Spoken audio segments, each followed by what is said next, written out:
አንተ ተው እንጂ እንኳን ደህና መጣህ ዳጊ። በመጀመሪያ ዶክተር ቆይ አሁን እያወራሁ አትግባ። ቆይ አይደለም ይሄ ስድብና ህርጸት በአንተ አያምርም እና ባለፈው ሚውት አድርገው እኔ ላድርግህ። አይ ነው እንደ ዛሬ አንተም ራሱ ፌል ያደረገ ተረት የታጣቀም ቆይ አንተ ዝም በል። ቆይ አንተ ዝም ብለህ ስማ። ዝም ብዬ ከውጭ ደንብ እየሰማሁ ነበረ። አይ ነው ሁል ጊዜም ተረት ላይ መደገፍ እንደዚህ እንደሸንበቆ ይወጋል። ለምንድን ነው የወጣኸው መሰለህ? ልክ መናፍቅን አሉት የሚለው ላይ ሲደርስ አቃተህ። በቃ ቋቅ አለ አለው ቋቅ አለ። የለም እንጂ ያለው ትለኛል። የለም እኮ አሁን ሲያባራ ነው የመጣው። ሲያባራ እኮ ሁሉም እኮ ይወጣል እኮ። ሁሉም እኮ ይፈራል። ሲዘንብ እኮ ይፈራል ሁሉም ሰው። ሲያባራማ ይመለሳል። አሁንም ደግሞ ከፈለግን እናዘንበዋለን። ከፈለግን ተረት ላይ እናዘንብበታለን። ሲያባራ ስለተመለስክ አለትከም ማለት አለ። አሁን የሰበሬቱ ጋር መሰለ ጥሩ መጥቶልህ እኮ ነበረ። ተረቱን አንዴ አትክፈት። ማይኩን የምትከፍትበት ምክንያት አልገባኝም። አስወርጄ ማውራት እችላለሁ። ተረጋጋ። መጀመሪያ በጣም ስሜታዊ ዶክተር የሁለታችሁ ስለምታወሩ ተረጋግታችሁ አውሩ ፕሊዝ። ስሜታዊ ዲስከሽን አይደለም። መጀመሪያ እያወራው ነው መጥተህ የገባው። ኖ አያረግም። አላረገውም። ሚውት አላረገውም። ኤርሚዬ ከዚህ በኋላ ይቅርታ ሚውት አላረገም። አስወርድሃለሁ። ምንም ችግር የለውም። ለምንድን ነው መሰለ አሁን ከዚህ በኋላ ያለው ዳሜጅ ኮንትሮል ከዚህ በኋላ ገብቶ የሚያደርገው ነገር ጥሩ ተያይዞለት ነበረ። ተረቱን ገባ አየር ላይ እንትን አለ። አየር ላይ የሚበር ሐዋርያ እንዳለ ሊነግር ነበረ። ሙድ የሚይዝ ገባ እያወቀ ማርያም የታለች እስኪ ፈልጓት ምናምን እያለ የሚቀልድ እንደ ነቅ የሚያላግጥ ሐዋርያ እኛ እናውቅ። ገባ they had a very serious business very serious የሆነ ኮሚሽን የተሰጣቸው ገባ የሚያላግጡበት ሐዋርያቶች ጊዜ አልነበራቸውም። እርስ በርስ ሙድ የሚያያዙበት እስኪ ፈልጋት አትፈልጋት እየተባባሉ ለአንድ ሰከንድ መጽሐፍ ቅዱስ ላይ ያላገጡበት ጊዜ የላቸውም። የተቀላለዱበት ሙድ የሚያያዙበት ጊዜ የላቸውም እነሱ። ለዚህ ነው እኛም ጊዜ የሌለን። መሀል ላይ እንደዚህ ሙድ ሊይዝ የምትመጣ ምናምን ካለ ጊዜ የለንም ፕሊዝ። የአንተ ሐዋርያ ማላንካራን ቤተክርስቲያን ምናምን እንትን ብሎ ስትል አልነበር እንዴ? ስሰማ ከመቼ ሰከንድ ጀምሮ ስሰማ እንደነበረ በምሰጠው አስተያየት ራሱ ማወቅ ትችላለህ። ሚዩት አድርገው። ከዚህ በኋላ ደግሞ ብሎክ ነው ማድረግ። ሚዩት የማታደርገው ከሆነ ባወራንበት ነገር አውሩ ዶክተር ፕሊዝ። እንደዛ እንዳታረግ። ዳጊያውን የገባው ሲጨርስ ይሰጥሃል። ደግሞ አንተም ታወራለህ። በደንብ ረጅም ሰዓት እንደሰማሁት እንዲገባው ረጅም ሰዓት ታች ነበረ። ሁሉም እየሰማ ነበር። እሺ ቆይ ይናገራል። አንዴ ቆይ ይናገራል። ችግር የለውም እሰማ። እሺ ከአሁን ወዲያ ካስገቡ ሳልጨርስ ማውራ ብሎክ አስገቡት። ይግባ መግባቱን ይግባ። ከገባ ግን እና ማይኩን ከከፈተ ብሎክ አድርገዋል። በደንብ አዳምጬ ነው እያወራ ያለሁት። ስነ ስርዓት ያዝ። ሁለተኛ እንደዚህ ነገር አይለመድም። እሺ ከመቼ ጀምሮ ከየትኛው ደቂቃ ጀምሮ እንደሰማው እንዲያውቅ ስለፈለኩ ነው። ኤርሚዬ አንድ ጊዜ ቀጥል። መልሽ እንትን እላለሁ። ሀሳቤን እጨርሳለሁ። ግን ከዚህ በኋላ ማንም ተረብ ሲያደርግ ልሰማው አልፈልግም። በቃ ኦልሬዲ ቅስሙ የተሰበረው ምን መሰለ መናፍቅ ሲባል ቶማስ አበቃ። እኔ እሱም ብሆን ሁለተኛ ቲክቶክ አካባቢ አልደርስም። በቃ 100% ተረት መሆኑን ያሳበቀው የራሱ የኦርቶዶክስ መጽሐፍ ነው። ሐዋርያን መናፍቅ ያለች መጽሐፍ ነች። በቃ ጨርሻለሁ። እመልሳለሁ። ጨርሻለሁ ሐሳቤ ማለት አይደለም። መሀል ላይ ስትመጣ ንገረኝ። እሺ ለዚህ ነው እንግዲህ በዚህ ብቻ ቢያበቃ ጥሩ ነበር። አሁን ባወራ ነው ማለት ነው። አየህ ደመናው ላይ ተንጠለጠለና በደመና ወርዳ በእንትና መታ ምናምን ነገር በጭስ ተጉዛ ምናምን ብሎ የሚለው እሱ ቀላል ነው። መሬት ግን ሲመጣ መሬት ሲረግጥ ግን የማርያም ከሙታን መነሳት ያልተነሳቸዋን ማርያም ከሙታን ተነሳች ብሎ መስበክና መናገር መጨረሻው ማጠፊያው ይቸግራቸዋል። ኦርቶዶክሳውያን ይሄንን ታሪክ ይዛችሁ በሰውን ፊት በማንም ፊት ልትቆሙ አትችሉም። በተለይ ታሪካችሁን ባነበቡ ሰዎች ፊት ልትቆሙ አትችሉም። ሊያስቆማችሁ የሚችል ታሪክ የላችሁም። ኦርቶዶክስ በዚህና በዚህ ጉዳይ ላይ ሲጀምር ታሪኳ ወንድሞችና እህቶቼ በቃ እንደው ለነጋሪው ራሱ እንኳን የማይመች አንዳንድ ተረቶች እኮ አስተማሪ የሆኑ ተረቶች አሉ። የበሰበሰ ውሸት ወንድሞች እናቶቼ ምን ያደርጋል? አሁን በዚህ ያልክ የጌታችን እናት ማርያም የማትከብርበት እንዲህ አይነት ውይይት እንዲህ አይነት ታሪክ ፈጥረ ማለት ነው። ኦኬ አይ ዶክተር ስላልሰማ እኮ ነው ላውራ ብሎ ሲል መካከል ላይ ከፍታ እንደዚህ እንትን አይልም ብለህ ትላለህ። ከሰማ ብሎ አስገባህ። አሁንም ከሰማ ከተደማመጣችሁ ገብተህ ታወራለህ። ግን መደማመጥ የሚባል ቅድም ከኔ ጋር ባወራኸው ነገር አይደለም። አሁን በቃ ጉዳችሁ ከወጣ ቅድም ምን አልከን አንተ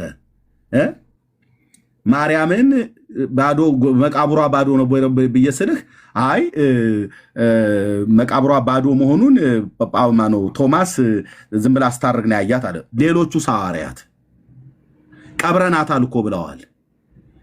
እሱ ደግሞ አልቀበራችኋትም ውሸታችሁ ነው እያለ ነው። አርጋለች እያለ ነው። እኛ ቀብረናት እያሉት ኖ እናንተ ውሸታም ናችሁ፣ አንተን እውነትን የምትጠራ አንተን ውሸታም እያሉት እነሱን እያሉ ነው። ስለዚህ ኦርቶዶክስ ተዋሕዶ ቤተክርስቲያን የኢትዮጵያ ሐዋርያውን ቶማስን ከሌሎች ሐዋርያ አውጥታ መናፍቅ ብላ ያወገዘች ባይዘው የህንድ ኦርቶዶክስን የምትሳደብ ናት ማለት ነው። የኢትዮጵያ ኦርቶዶክስ መናፍቅ በሆነ ሐዋርያ ነው የህንድ ኦርቶዶክስ ተመሰረተ ይብላ ምትለው። የህንድ ሀገር ክርስትና መናፍቅ በሆነው ሐዋርያ ከሃዲ በሆነው በሐዋርያ በቶማስ ማለት ነው። ኦርቶዶክስ ነች ባይዘው እንደዚህ ያለችው። የጌታን ሐዋርያ አይደለም ጌታን እኮ የምትሳደብ እኮ ቤተክርስቲያን ነች በመጽሐፍቶቿ ላይ። ኢየሱስን የምትሳደብ እኮ ቤተክርስቲያን ነች በመጽሐፍቶቿ ላይ እኮ ነው ብዬ የምልህ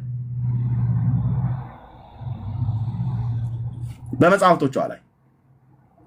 ስለዚህ እሺ ዶክተር ስለላክ አሁንም መልሼ ላስገባ፣ ግን ከዳጊ ጋር ስታወሩ ተደማምጣችሁ አውሩ በኋላ ላይ ማለት ነው። ደግመ ስለላክ እንደዚህ ባይሆን ደስ ይለኛል። አድምጠኝ ብሎ ሲላ አድምጠ ካወራው በኋላ ብታወራ ደስ ይለኛል። እስከዛ ዳጊ እስከሚመለስ ድረስ የምትለው ነገር ካለ እኔ ላስተንፍስህ፣ ተናገር። ኤርሚ ዳጊ መጣ፣ ሰላም እንኳን አላለንም። እንዴት ነህ ዳጊ? ሰላም ነህ ወይ ነው ያልኩት። ወጣሃል እኮ አንተ እኔ ሳነበው እኮ ወጣሃል። በወጣበት እሱ በፈለገው ሰዓት ላይ መግባት አለበት። አንተም እያለ ቢገባ አንተም በሌለበት ቢገባ ቤቱ ነው። የፈለገውን ሰላምታ መስጠት ይችላል። የነበርኩ ሰው ነኝ፣ ችግር የለውም። ግን እንደገባ ሰላምታ መስጠት ይችላል። ከፈለገም እንደገባ ኤርሚያስ አንዴ ማይክን ሚዩት አድርገው፣ ዶክተር አንዴ ሚዩት አድርገው የምናገረው ነገር አለኝ ብሎ ቢል ይችላል። ለምን ቤቱ ነው ይችላል። ግን አንተ ትተህ በወጣበት ነው እሱ የገባው። እታች ሆኖ ግን ይሰማ ነበር። ስለዚህ በገባበት ሀሳብ እየሰጠ ያለ አንተ መልሰህ ገዝት ላክ ማለት ነው። ስትልክ አስገባንህ። እንደገባ ግን ሚዩት ነው ማድረግ ያለብህ። እሱ እያወራ ስለነበር ሚዩት ነው ማድረግ ያለብህ። እሱ ከጨረሰ በኋላ ነበር አንተ ሀሳብህን መቀጠል ያለብህ። አንተ ግን ልክ እንደገባህ ትተህ የወረድከውን ነገር እንደገባህ ማውራት ጀመርክ ማለት ነው። ስለዚህ እንደማመጥ ፕሊስ ዶክተር እና በኋላ ታወራለህ ብሎ ሲል ልታስወራው አልቻልክም። ኦኬ እንጂ ዳጊ ከሰዎች ጋር ተገባብተው የሚያወራ ወንድም ነው ይታወቃል። እሺ ቅድም አንድ ነገር ነግረኸኝ ነበረ። የማርያምን መቃብር አልቆፈረውትም ብለህ ነበረ። ሐዋርያቱ ግን ይኸው ቆፍረዋል። ከቶማስ ውጭ 72ቱ አርድእት ሁሉ በዛ ቆመው 70 አርድእት ማለት ነው በዛ ቆመው ቶማስም ቆሞ እሱ እየሳቀ እየቀለደባቸው፣ እነሱ ግን መቃብር እየቆፈሩ ነበረ። ኤርሚ ትረሳለህ እንዴ? እኔ ያልኩት ምንድን ነው? በእስራኤላውያን ልማድ በተፈለፈለ መቃብር ውስጥ እንደሚያስቀምጡ እናውቃለን። በክርስቶስ ታሪክ ውስጥ ቆፈሩ ይላል እና መቃብሩን ከፍተውታል። ተቀባ ነበረ። ቆፈሩ። አሁን እዚህ ጋር ኤክስፕሬሽኑ ለእኔ ብዙም እንትን አይለኝም፣ ቦዘር አያደርገኝም። እዚህ ጋር ቆፈሩ፣ እዚህ ጋር መቃብር ቀፈሩ ምናምን ቢል ዞሮ ዞሮ ተቀብራለች ነው። ያ ነው ለእኔ ነጥቡ ማለት ነው። ከተቀበረች ቆፍረው በቀበሩት ጉድጓድ ውስጥ አፈር መልሰውባት ነበር ማለት ነው።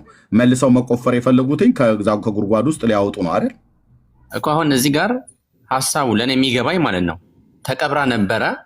ከዛ አቀባበሩ እንዴት ነበረ ምናምን ዲቴይሉ ብዙም ትኩረት የሰጠሁት ኤሪያ አይደለም ብያለሁ። ሲጀመር ግን መቀበሯን አውቃለሁ ብያለሁ። እንዴት ነበር አቀባበሩ? ማቀው ነው ያልከው ቅድም። መቀበሯን ማቀው ልክ የጌታችን የኢየሱስ ክርስቶስ አሁን የአርማትያስ ዮሴፍ የተባለው የአይሁድ የሸንጎ አለቃ የነበረው ሰው ጌታ የተቀበረበት በዛ በተውሶ በሰው መቃብር ነው የተቀበረው ጌታ። በዘመኑ እንደዛ ሲቀብሩ ስለነበረ እንደዛ ሊሆን ይችላል ብዬ አስባለሁ። መቃብር ሁሉ እንደዛ አይደለም። አንተ እንደዛ መስሎ ነው። እስራኤል ሁሉ በተወቀረ መቃብር አልነበረም የሚቀበሩ የነበሩት። ባለጠጎች የሆኑ ሰዎች ናቸው እንደዛ አይነት መቃብር ያለው። ኦኬ ለዚህ ነው ኢሳይያስ በትንቢቱ ላይ ምዕራፍ 53 ላይ በሞቱም ከባለጠጎቹ ጋር በሞቱ አንድ ሆነ ብሎ ያለ ማለት ነው። ከባለጠጎች ጋር በሞቱ ብሎ ያለው ባለጠጎች በሚቀበሩበት መቃብር አካባቢ ነው የተቀበረው ጌታ ኢየሱስ። ምክንያቱስ የአርማትያስ ዮሴፍ የተባለው የሕግ መምህር የነበረው የአይሁድ የሸንጎ አለቃ የጌታ ስውር ደቀ መዝሙር የተባለው ሰው ሂዝ ራይቸስ ማን ሀብታም የነበረ ሰው ነው። በተፈለፈለ በተወቀረ ድንጋይ መቃብር ውስጥ ነው እነሱ ሀብታሞቹ ሰዎች እንደዛ የሚያደርጉት የነበሩት ማለት ነው። ሌላውስ ድሃው ማንኛውም እንደሚቀበረው ነበር የሚቀበረው። ለዚህ ነው ኢሳይያስ ከባለጠጎቹ ጋር በሞቱ ብሎ ያለህ ምን ማለት ነው? ከባለጠጎቹ ጋር በሞቱ እነዛ በመስቀል የተሰቀሉ ሰዎች ግራና ቀኝ የተሰቀሉ ሰዎች ባለጠጎች ናቸው ማለት ነው? አይደለም። ከባለጠጎቹ ጋር በሞቱ ብሎ ያለው የሚቀበርበትን መቃብር ሁሉ ጭምር ሳይቀር በባለጠጎች መቃብር እንደሚቀበር ሁሉ ጭምር ኢሳይያስ የተናገረው ትንቢት ማለት ነው። ማነው ከዛው ላይ ፈታው? ብራዘር እኔ ነኝ የምፈታው፣ የእግዚአብሔር መንፈስ ያለብኝ ሰው። አንተ ከዚህ ውጭ የተፈታ መፈታት አለ ብለህ ካልክ አምጣ። እኔ የአምላክ የእግዚአብሔር መንፈስ ያለብኝ ሰው ነኝ ብራዘርዬ። ብሉይ ኪዳን ላይ አቅም ካለ የምታወራው ከሆነ አንተ አይደለህም አባቶችን ብትጠራ ትንተፋተፋላችሁ በፊቴ ማለት ነው። ወደ ቀደመው ነገር እንመለስ። አሁን ከርዕሳችን ብዙ እየወጣን ነውና ቆይ ማለት ነው። እሰጥሃለሁ፣ ከዛ ታወራለህ። ያው ከክፎች ጋር መቃብሩን ይላል። ክፎች የተባሉት ወንበዴዎቹ ማለት ነው። ኦኬ ከባለጠጎቹም ጋራ በሞቱ ይላል። ባለጠጎች የተባሉት እነማን ናቸው? ሆኖም ግፍን አላደረገም ነበር ይላል። ኢሳይያስ መሞቱን ብቻ አይደለም የሚቀበርበትን መቃብር የሚቀበርበት መቃብር የባለጠጎች መቀበሪያ ቦታ መሆኑን ይህን ሁሉ ጭምር አይቶ የተናገረው። ስለዚህ ያ የተወቀረ ድንጋይ ነው። በተወቀረ ድንጋይ ልክ ነው አይሁዳውያን ይቀበሩ ነበር። አሁንም ያሉት ምናልባት አንተ ሰርች ማድረግ ከፈለክ ኮራዚን የምትባለዋ ቦታ ላይ ሰርች ብታደርግ ባለጠጎች ይኖሩበታል። አንዳንዶቹም ደግሞ የሚቀበሩበት ቦታ አለ። በጣም ወሳኝ ተብሎ የሚባል ቦታ ማለት ነው። እዚህ ግን በመጽሐፎቹ ላይ ቆፈሩ ነው የሚሉት ደቀ መዛሙርቱ። አንተ ቅድም አልቆፈሩም ስትል ነበር። ይሄው ቆፈሩ፣ ይሄው መቆፈር ጀመሩ። ጴጥሮስም ይህን ብሎ ተነሳ፣ የእመቤታችንን መቃብር መቆፈር ጀመረ ይላል። ስለዚህ አንተ እንደብትለው አይደለም ማለት ነው። እንትን ፍልፍል ድንጋይ ሆኖ ልክ እንደነ አርማቴዎስ ዮሴፍ ያዘጋጀው መቃብር ጌታችን ኢየሱስ ክርስቶስ የተቀበረበት አይነት መቃብር ሆኖ በድንጋይ እየተገጠመ ምናምን ነገር እንደዛ አይነት አይደለም። ያው ቆፈሩ። ከዛ ሐዋርያት ሙሉ ከቶማስ በቀር ከእርሱ ጋር በፍጥነት ይቆፍሩ ጀመር። አንደኛው ይቆፍራል፣ ሌላኛው አፈር ያወጣል ማለት ነው። እርሱ ግን ከደቀ መዛሙርቱ ጋር ፈገግ ይል ይሳለቅባቸውም ነበር። 72ቱ ማርድት በዚያ ነበሩ ብሎ ይላል። እሺ ማርያምን ቆፍረው አጧት አይደል? መጨረሻ ላይ ዶክተር ስማ ነው ኤርሚ፣ አታቋርጠ ስላልከኝ ነው። ስማ አንብብ፣ ችግር የለውም እንቀጥል። አይ ቆይ ማርያምን ፈልገው አጧት አይደል? መጨረሻ ላይ ቆፍረው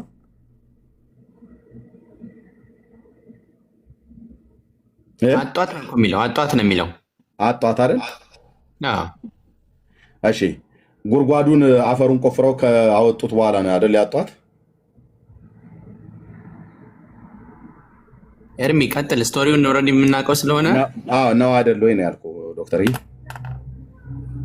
መጽሐፉን የከፈትከው አንተ ነህ፣ እያነበብክልን እንቀጥል። አዎ ነው አይደል ወይ ነው ያልኩት እኮ።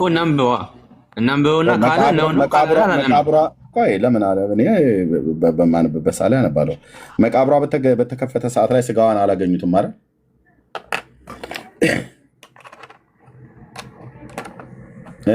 አታነበውም? እያነበብ ካልነበረ በአጭር መልስልኝ ዶክተርዬ ፕሊስ፣ በጌታ እንደቀደሙ በቆፈሩ ሰዓት ላይ አላገኙት። ይሄን ነገር እኮ ለ6 ለ7ኛ ጊዜ እየመለስኩ እኮ ነው ኤርሚ። ዝም ብለህ ነው አሁን እያገኛለሁ። በቆፈሩት ሰዓት አላገኙትም አይደል? መቃብሯ አዎ ባዶ ሆነው አገኙት ነው የሚለው። ባዶ ሆነው አገኙት። ኦኬ የቀበሯት ግን መቼ ነበረ? ነሐሴ 14 ቀን አይደል? ነሐሴ 14 ከዛ በ16 መነሳቷ። አዎ እንደዛ ነው። ስጋዋን ከየት አምጥተው ነው የቀበሯት? ነሐሴ 14 ቀን ታሪኩ የሚለው ከ205 ቀን በኋላ እንደ ትኩስ ሬሳ ሆኖ ሰጣቸው ነው የሚለው። ማን የሰጣቸው? ቆይ ልመለስ እስኪ። ነሐሴ 14 ቀን የቀበሯት ከየት አምጥተው ነው? ተመልሶላቸው ነው። ማን የመለሰላቸው? ቆይ በዚያን ጊዜ መልአከ እግዚአብሔር የእመቤታችንን አስከሬን ከሐዋርያው ዮሐንስ ጋር ነጥቆ ወስዶ በገነት በዕፀ ሕይወት ስር አስቀመጠው። ቅዱስ ዮሐንስም ከጥቂት ጊዜ በኋላ ወደ ሐዋርያት ሲመጣ የእመቤታችንን አስከሬን በገነት መኖሩን ነገራቸው። ሐዋርያቱም የእመቤታችንን አስከሬን ለማግኘት ከነበራቸው መንፈሳዊ ምኞትና ጉጉት የተነሳ ነሐሴ 1 ቀን ሱባኤ ገብተው ሲጾሙና ሲጸልዩ ከሰነበቱ በኋላ በ14ተኛው ቀን በሁለተኛው ሱባኤ መጨረሻ ጌታችን የእመቤታችንን ትኩስ አስከሬን አምጥቶ ስለሰጣቸው በታላቅ ዝማሬ በውዳሴና በጽኑ መሐላ ወስደው ቀድሞ በተዘጋጀው መካነ ዕረፍት በጌቴ ሰማኔ ቀበሯት። የእመቤታችን የቀብር ስነስርዓት ስራ በተፈጸመ ጊዜ 12 ሐዋርያት አንዱ ይሄ ቅድም አንብቤዋለሁ። እሺ እንደዚህ ላድርገው። ቆንጆ የኦርቶዶክስን ነገር ለማሳየት ማርያም የሞተችው በምድር ነው አይደል?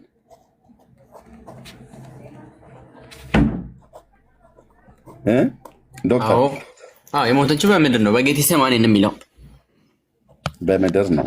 እሺ ቴንክ ዩ። በምድር የሞተችው ሞታ ሳትቀበር ነው አይደል ወደ ሰማይ ወደ ገነት የተነጠቀችው? እሱም ፓርት ላንብበው፣ ቅድም ስላለፍነው ነው። አንብበው።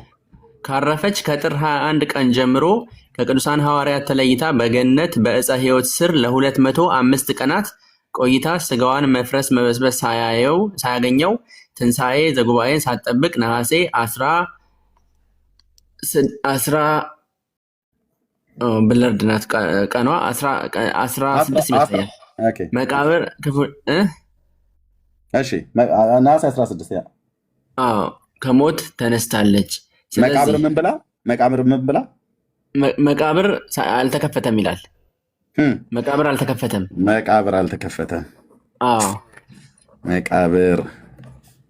አልተከፈተም።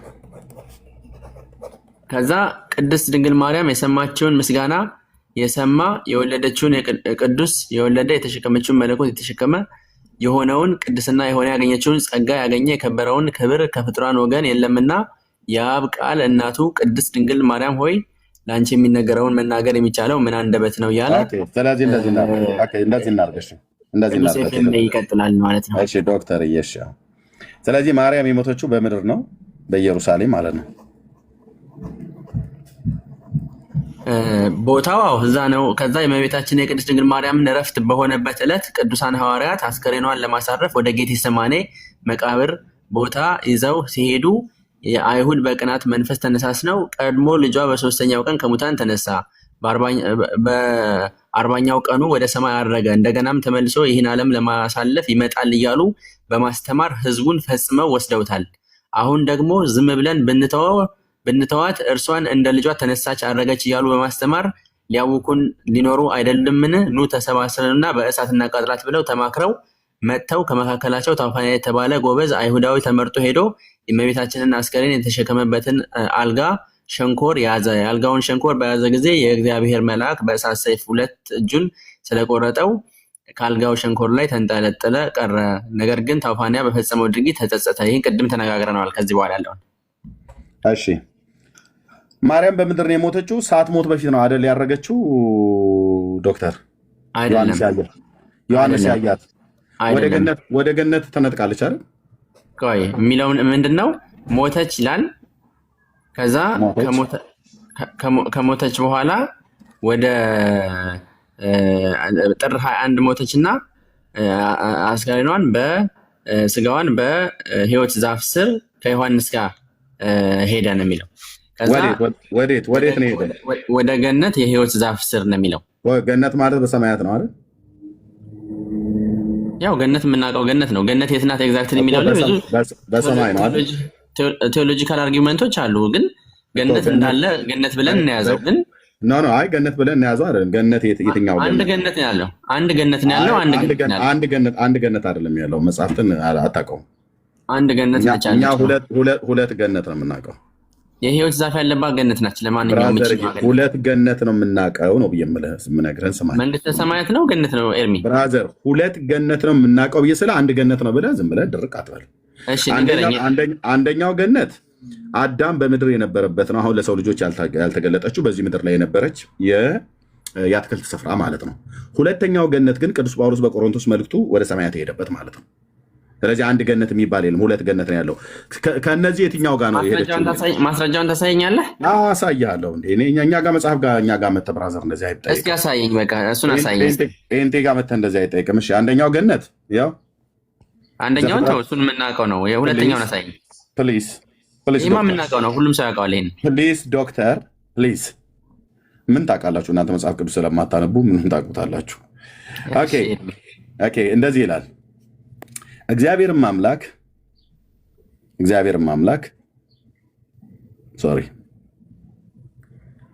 እግዚአብሔርም አምላክ በምስራቅ ኤደን ገነትን ተከለ፣ የፈጠረውን ሰው በዚያ አኖረው ይላል። የዘፍጥረቱ ማለት ነው። ኦኬ የቆሮንቶስ መልኩ ላይ ቻርጀር ይላል ነው ጆኒ። አንዴ ቆይ የአይፎን ቻርጀር ሊዘጋብኝ ነው ይታያል። አንዴ ቆይ ጆኒ አይፎኑን ቻርጀር አንተ ከመኝታ ቤት ቶሎ በል ያ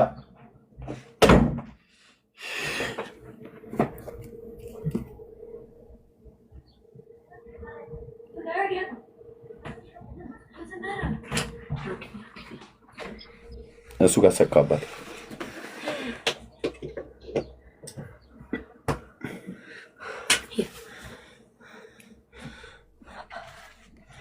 ያ እስኪ አንተ አባቴ ነው ረጅሙን ብትሰጠኝ፣ ረጅሙን አለ እዛ መኝታ ቤት ቶሎ በል። እዛ መኝታ ቤት አለ ጆኒ፣ መኝታ ቤት ቶሎ በል። ኦኬ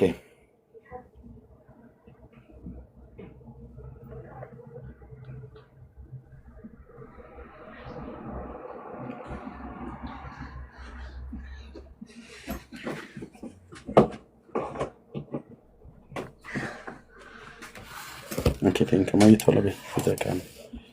ኦኬ ሶሪ ዶክተር። እሺ የአንደኛው ገነት ዘፍጥረት መጽሐፍ ምዕራፍ 2 ቁጥር 8 ላይ ነው። ሁለተኛው ገነት ቅዱስ ጳውሎስ የተወሰደበት በሁለተኛ ቆሮንቶስ መልክ መጽሐፍ ምዕራፍ 4 ላይ እንደዚህ ይላል። ሁለተኛ ቆሮንቶስ መልክ መጽሐፍ ምዕራፍ 4 ላይ ሁለተኛውን ገነት ነው ማሳየ። ስለዚህም ምክንያት ምሕረት እንደተሰጠን መጠን ይህንን አገልግሎት ስላለን አንታክትም። ነገር ግን የሚያሳፍረውን ስውር ነገር ጥለናልና በተንኮል አንመላለስም፣ የእግዚአብሔርን ቃል በውሸት አንቀላቅልም። እውነትን በመግለጥ ግን በእግዚአብሔር ፊት ለሰው ሕሊና ራሳችን ሁሉ እናመሰግናለን ካለ በኋላ ወንጌላችን የተከደነ እንኳን ቢሆን የተከደነባቸው ለሚጠፉ ነው። ኦኬ ቆይ ሁለተኛ ቆሮንቶስ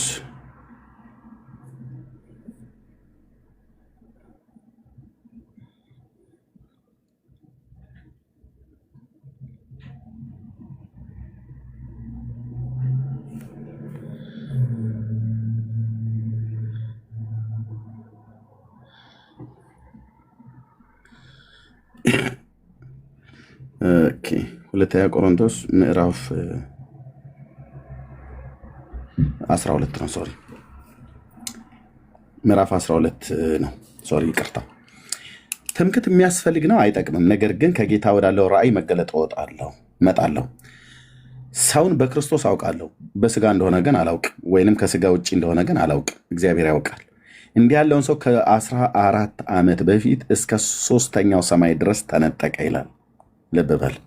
ሁለተኛው ገነት የተባለው እስከ 3ኛው ሰማይ ድረስ ተነጠቀ። ገነት መሆኑን ኬታ መጣው ኤርምያስ። እንደዚህ ያለውን ሰው አውቃለሁ፣ በስጋ እንደሆነ ወይንም ያለ ስጋ እንደሆነ አላውቅም፣ እግዚአብሔር ያውቃል። ወደ ገነትም ተነጠቀ። ሰውም ሊናገረው የማይናገረውን ቃል ሰማ። ወዴት ተነጠቀ? ወደ ገነት። ያ ገነት ወዴት ነው ብሎ የሚለው 3ኛው ሰማይ ማለት ነው። ስለዚህ ገነት የእናንተ ከዚህ ከኢየሩሳሌም ከተቀበረችበት ወደ የትኛው ገነት ነው የተነጠቀችው? ወደ የህይወት ዛፍ ያለበት ገነት ነው የሚለው ታሪኩ። ሁለቱም ጋር አለ የህይወት ዛፍ፣ ሁለቱም ጋር አለ። ዛፉ ሌላ ጣጣ ነው የሚያመጣባችሁ። ሁለቱም ጋር አለ። አዳምም የነበረባት የዘፍጥረት መጽሐፍ ምዕራፍ 2 ቁጥር 8 ዘፍጥረት 2:8 የህይወት ዛፍ አለ። እሱ ጋር ነው የሚለው የህይወት ዛፍ ያለበት ገነት ነው የሚለው ታሪኩ። ወይ ቆይ ብራዘር፣ የህይወት ዛፍ አለ። እንደዚሁም ቅዱስ ጳውሎስም አሁን ያለበት 3ኛው ሰማይ ያለበት ሁለተኛ ቆሮንቶስ 12:4 ላይ ያለው የህይወት ዛፍ አለ። የትኛው ጋር ነው ሄደችው ማርያም? እርሚ ስለ ሁለተኛው እኔ አላውቅም። አንተ ስትል መስማቴ ነው። የህይወት ዛፍ በሁለተኛ ቆሮንቶስ ላይ ተጠቅሷል የሚለውን አላውቅም፣ ግን የመጽሐፍ እያሳየው አይ ስለ ህይወት ዛፍ አልነገርከኝም። ስለዚህ በዚህ ገነት ውስጥ ያለውን የህይወትን ዛፍ ላሳይህ። እስኪ ያሳየኝ። ኦኬ ራዕይ መጽሐፍ ዮሐንስ ወንድሞ ያሳያል። አባታችን ዮሐንስ ያሳያል። ዕዳ እኮ ነው፣ ዕዳ ነው አይደለም? በጣም እስኪ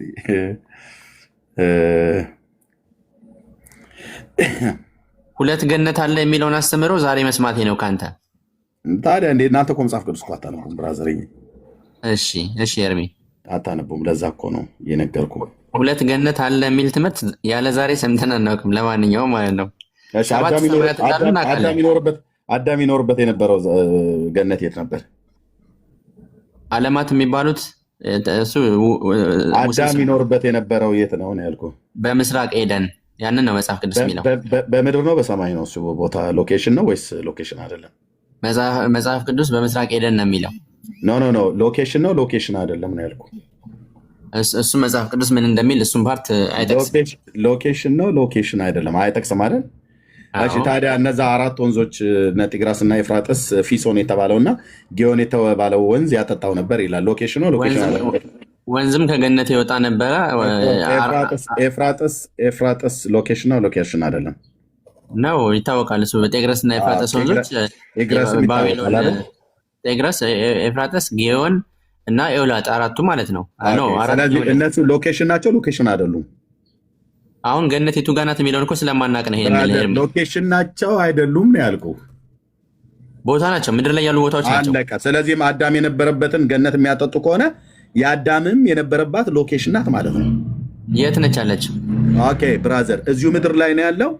እሱ ቦታው የት ነው ብሎ የሚለውን ታሪካዊ የሆነ ቢብሊካል ኤቪደንስ እንደዛ ማምጣት እንችላለን፣ ወይ ደግሞ ማምጣት እንችላለን። ግን እግዚአብሔር የፈጠረውን ሰው በኤደን ገነት አኖረው ነው ብሎ የሚለው በሰማይ አይደለም ያኖረው፣ እዚህ ምድር ላይ ነው ያኖረው። አለቀ። ዘም ጨጭ ብቻ ነው ማለት ያለብህ። አለቀ። ሎኬሽን ነው ሎኬሽን ስለሆነ ነው። አየህ ገነትም ዛፎች ማነው ገነትን ወንዞች ያጠጡ ነበር የተባለው ማለት ነው እኮ። የት ናት ገነት? አሁን እሷ ገነት የት ናት ብራዘርዬ? አሁን ወደ ተረቱ ማፍረስ ላይ እንሄድና ከዛ እሱኛውን ደግሞ በደንብ እናያለን ማለት ነው። የህይወትን ዛፍ በሰማያዊ ገነት ላይ ነው ያለው በምድራዊ ገነት ላይ ነው ያለው? አንተ የምታውቀው የህይወት ዛፍ የዘፍጥረቱን ነው የምትለኝ? እኔ የትኛው ላይ ነው የምታውቀው? የዘፍጥረቱ ገነት ላይ ነው ወይስ የሰማያዊ ገነት ላይ ነው የምታውቀው? ዘፍጥረት ላይ ያለው ላይ በደንብ ያለውን አስታውሰዋለሁ። ከህይወት ዛፍ እንዳይበላ አስወጣው የሚለውን ታሪክ ማለት ነው። እሺ እሱን አውቃለሁኝ። ከህይወት ዛፍ እንዳይበላ አስወጣው፣ ከዛ ኪሩቤል ሰይፍ አድርገው እንዲጠብቅ አደረገው የሚለውን ታሪክ አውቃለሁ። ዘፍጥረት ላይ ያለውን ማለት ነው። ከዛ ውጭ ግን አታውቅም አይደል? አላየሁኝም። ግን ካለ ልታስተምረኝ ትችላለህ። ላየው እችላለሁ፣ ችግር የለውም። አታውቀውም አይደለ? አዎ እያልኩ እኮ ነው። እሺ ስለዚህ አሁን እኛ ዛፎቹ ጋር ሳይሆን ዋና ማድረግ ያለብን ማርያም የትኛው ጋር ነው ሄደችው? የትኛው ዛፍ ጋር ነው ሄደችው? የህይወት ዛፍ ብላችሁ ያላችሁት እኮ የትኛው ነው የሚለውን እኮ አሁን እዚህ ጋር ዲስክሪፕሽኑን ስላላገኘሁት ነው። የሚለው ግን ምንድን ነው እየነገርኩህ ያለው? ታሪኩ የእናንተ ስለሆነ እኛ ፔንቴዎቹ አንናገርልም ለእናንተ ዶክተር። የትኛው ዛፍ ስር ነው የተቀመጠችው? በምድራዊ ገነት ወይ በሰማያዊ ገነት? የትኛው ዛፍ ስር ነው የተቀመጠችው? የህይወት ዛፍን አሳይቷታል፣ እዛ ቦታ ላይ ሄዳ ተቀመጣለች ብላችሁ ስትሉ ዛፏ የትኛው ገነት ላይ እንዳለች ይህን ሁሉ ሎኬሽን ሊናገሩ ይገባል እኮ። ይሄ አሁን እኔ በማውቀው ደረጃ የነገርኩህ ያነበብኩልህም የህይወት ዛፍ ባለበት በገነት አስቀመጠ ነው የሚለው እንጂ አሁን የምትጠይቀኝ ጥያቄ እዚህ ላይ አልተጻፈም። አሁን እዚህ ጋር የህይወት ዛፍ የገነት ማለታችን እዚህ ጋር ያለውን ነው፣ እዚህኛው ጋር ያለውን ማለታችን አይደለም የሚል ዲስክሪፕሽን የለውም። እና አሁን ለጠየቅን ጥያቄ እዚህ ጋር መልስ የለኝም፣ ግን የሚለው ግን እንደዛ ነው። እሺ ስለዚህ ኦኬ በራዕይ መጽሐፍ ምዕራፍ 22 ቁጥር 1 ላይ በአደባባዩ መካከል ከእግዚአብሔርና ከበጉ ዙፋን የሚወጣ እንደ ብርሌ የሚያንጸባርቅ የህይወት ወንዝ ውሃ አሳየኝ ይላል። ከዛ በወንዙ ወዲህና ወዲያ በየወሩ 12 ፍሬ የሚሰጥ የህይወት ዛፍ ነበረ ይላል ራዕይ መጽሐፍ ላይ ማለት ነው። የትኛው ዛፍ ላይ ነው የወሰዳት? የኤደን ገነቱ የህይወት ዛፍ ዘፍጥረት መጽሐፍ ምዕራፍ 3 ላይ ያለው ላይ ነው ወይስ የራዕይ መጽሐፍ ምዕራፍ 22 ላይ በሰማይ ያየው ላይ ነው የወሰዳት? ዝም ብሎ ወስዶ በህይወት ዛፍ ስር አስቀመጣት ብቻ ማለት አይደለም። የትኛው ዛፍ ስር እንደተቀመጠች ሁሉ ጭምር ይህንም መርምራችሁ ልትደርሱበት ይገባል። ምክንያቱም ከኦርቶዶክስ የተሰወረ ነገር የለምና። እኔ እኮ ነኝ የማላውቀው ኤርሚ። አሁን እኮ እዚህ ጋር ሊቃውንት ቢገቡ እሺ ተው በቃ ኦኬ እንተው። እኔ አሁን እሱ አይደለም ዋናው። ግን እዚህም ላይ ስትጠየቁ ኦርቶዶክስ 0 ኦኬ ምድር ሞተች ሳትቀበር ወደ ገነት ተነጠቀች። ገነትንም አያውቋትም። ወይዘሮ ገነትንና ገነት ሆቴልን እንጂ የሚያውቁት ኦርቶዶክሳውያን ገነትን አያውቋትም። ዶክተሩም ሁለት አይነት ገነቶች መኖራቸውን ዛሬ ነው የሰማሁት አለ። ኦኬ ችግር የለውም። ገነት ሁለት እንደሆኑ አሁን እኔ ዛሬ ነው የሰማሁት። 7 ሰማያት እንዳሉ አውቃለሁኝ። ከየት አመጣው 7 ሰማይ መኖሩ? መንግስተ ሰማያት የምትባል ደግሞ በኋላ በ7 ሰማይ መሆኑን መምጣት ጊዜ እንደሚኖር አውቃለሁኝ። ግን ሁለት ገነት ለመኖራቸው አዲስ ትምህርት ነው ለእኔ። ኖ አይ 7 ሰማይ መኖሩን ከየት አመጣው ዶክተር? እሱ ኤጲፋኒዎስ ላይ አለ። ኤጲፋኒዎስ ጳውሎስ ስንት ሰማይ ነው ያለ ብሎ ያለው ጳውሎስ? እስከ 3ኛው ሰማይ ተነጠቀ ነው እንጂ የሚለው 3 ብቻ ነው ያለው አይደል? እስከ 3ኛው ወጣ ነው የሚለው። አለቀ። 3ኛው ሰማይ ድረስ ሄዶ ማንን ያገኘው? እስከ 3ኛው ሰማይ ታሪኩን አንብባ መልሰን እኮ ማንን ያገኘው? 3ኛው ሰማይ ድረስ ሄዶ እኮ አንብባ ምን ይላል ብራዘር? ማንን ያገኘው? ምንድን ነው የሰማው እዛ ሄዶ? ወደ ገነት ተነጠቀ፣ ሰውም ሊናገር የማይገባውን የማይነገረውን ቃል ሰማ ነው የሚለው። ከማን ነው የሰማው? እንዲህም ያለውን ሰው አውቃለሁ። ብራዘር ከማን ነው የሰማው? ከማን ነው የሰማው? የሰማውን ድምፅ ከማን ነው የሰማው? እኮ ሰማ እኮ ነው የሚለው እኮ። ከማን ነው የሰማው ነው እያልኩ ያለሁት። ከማን ነው የሰማው አይልም። አሁን አንተ እዚህ ጋር የለ ነገር ነው ያለው። ጳውሎስ ያን ድምፅ ሰማው ብሎ ያለው ከማን ነው? ወደ ገነት ተነጠቀ፣ ሰውም ሊናገር የማይነገረውን ቃል ሰማ። ኦርቶዶክስ ፈረሰች አደባባይ ላይ በልጆቿ። ከማን ያን ድምፅ የሰማው ጳውሎስ? የማን ድምፅ ነው የሰማው? የሰይጣንን የመላእክትን ወይስ የማንን? ሰው ሊናገር የማይገባውን ቃል ሰማ። የማንን ድምፅ ነው የሰማው ነው ያልኩ። ከማን ነው ድምፅ የሰማው? አንተ ልጠይቅህ ኤርሚ፣ ከማን ነው የሰማው? ከማን ነው የሰማው? ከማን ነው የሰማው? አምጣት። ከማን የሰማው? ድምፅ ሰማው ብሎ ሲል ከማን የሰማው? እንዴ አንተ መልስ እንጂ። ሰው ሊናገር የማይገባውን። ይሄ እኮ መጽሐፍ ቅዱስ ነው፣ ለሁላችንም ያለ። የማንን ድምፅ ነው የሰማው ጳውሎስ ሐዋርያው? ትርጓሜው የለኝም እጄ ላይ፣ ግን አንተ አሁን የማን የሰማው? የማን ድምፅ ነው የሰማው? የሰይጣንን፣ የመላእክትን፣ የሰውን ወይስ የማን ድምፅ ነው ሰማው ብሎ ያለው? እኔ እንጃ የማን እንዳለ አልጠቀሰውም ጳውሎስ። እዚህ ሚዩት አድርገው። ኦርቶዶክስ በጴንጤ ሲበጠር ማለት ነው። ሚዩት አድርገው በቃ። የት ታውቁታላችሁ? ለዚህ ነው 7ኛው ሰማይ ኤጲፋኒዎስ ምንድነው ጽርሐ አርያም ኢዮር ራማ እንትና ምናምን ነገር እያሉ ወሬ ብቻ ማውራት ማለት ነው። እሺ ማን ነው የሰማው? ሚዩት አድርገው። ጠየቅኩ አታውቀውም። ሚዩት አድርገው ዶክተር ፕሊዝ። እናንተ ኢዮር ራማ እንትን ዜማ በሉ እንጂ ምንም ገነት ተወሰደች። ገነት ሆቴልና ገነትን ራሱ እንኳን ለይታችሁ ማታውቁ ማለት ወይዘሮ ገነትንና ጳውሎስ የሄደባትን ገነት፣ አዳም የነበረባትን ገነት ራሱ እንኳን አታውቁ። አለማወቅ ነውር ነው እያልኩ አይደለም፣ ግን ህዝቡ ሁሉ ከታች እየነገረ ነው። መጽሐፍ ቅዱስን አንብብ ዶክተር። መጽሐፍ ቅዱስን በጥልቀት ቁጭ ብለህ አንብብ። በመጀመሪያ ማለት ነው እያነበብኩት እኮ ነው። የማን ድምፅ ሰማ የሚለውን ግን አይጽፍም። እንደዛ ብራዘር፣ ጳውሎስ የማንንም ድምፅ አይደለም የሰማው፣ የአምላክን ድምፅ ነው የሰማው። አዎ የአምላክን ድምፅ ነው የሰማው። አሳይኝ እስኪ። የአምላክን ድምፅ ነው የሰማው። የማን ድምፅ ነው የሰማው? ይሄንን ኤርሚያስ አለ። አድምጠኝ፣ አድምጠኝ ፕሊዝ። የማንን ነው የሚለው? አሳይኝ እስኪ። አድምጠኝ። መረጃ አሳይኝ። ተረትህ እየተቀበረ ነው ብራዘር። መረጃ አሳይኝ አንተ። ሚዩት አድርጌሃለሁ። ከከፈልክ ትወርዳለህ ታች ብራዘር። ኦርቶዶክስ በጴንጤ ፊት የመቆም ሞራሉ የላችሁም። ወሬ ብቻ። እናንተ ይህንን የጉማጅ ሰይጣናዊ መጽሐፍ ስትደግም ነው የምትለው። መጽሐፍ ቅዱስን አታነብም።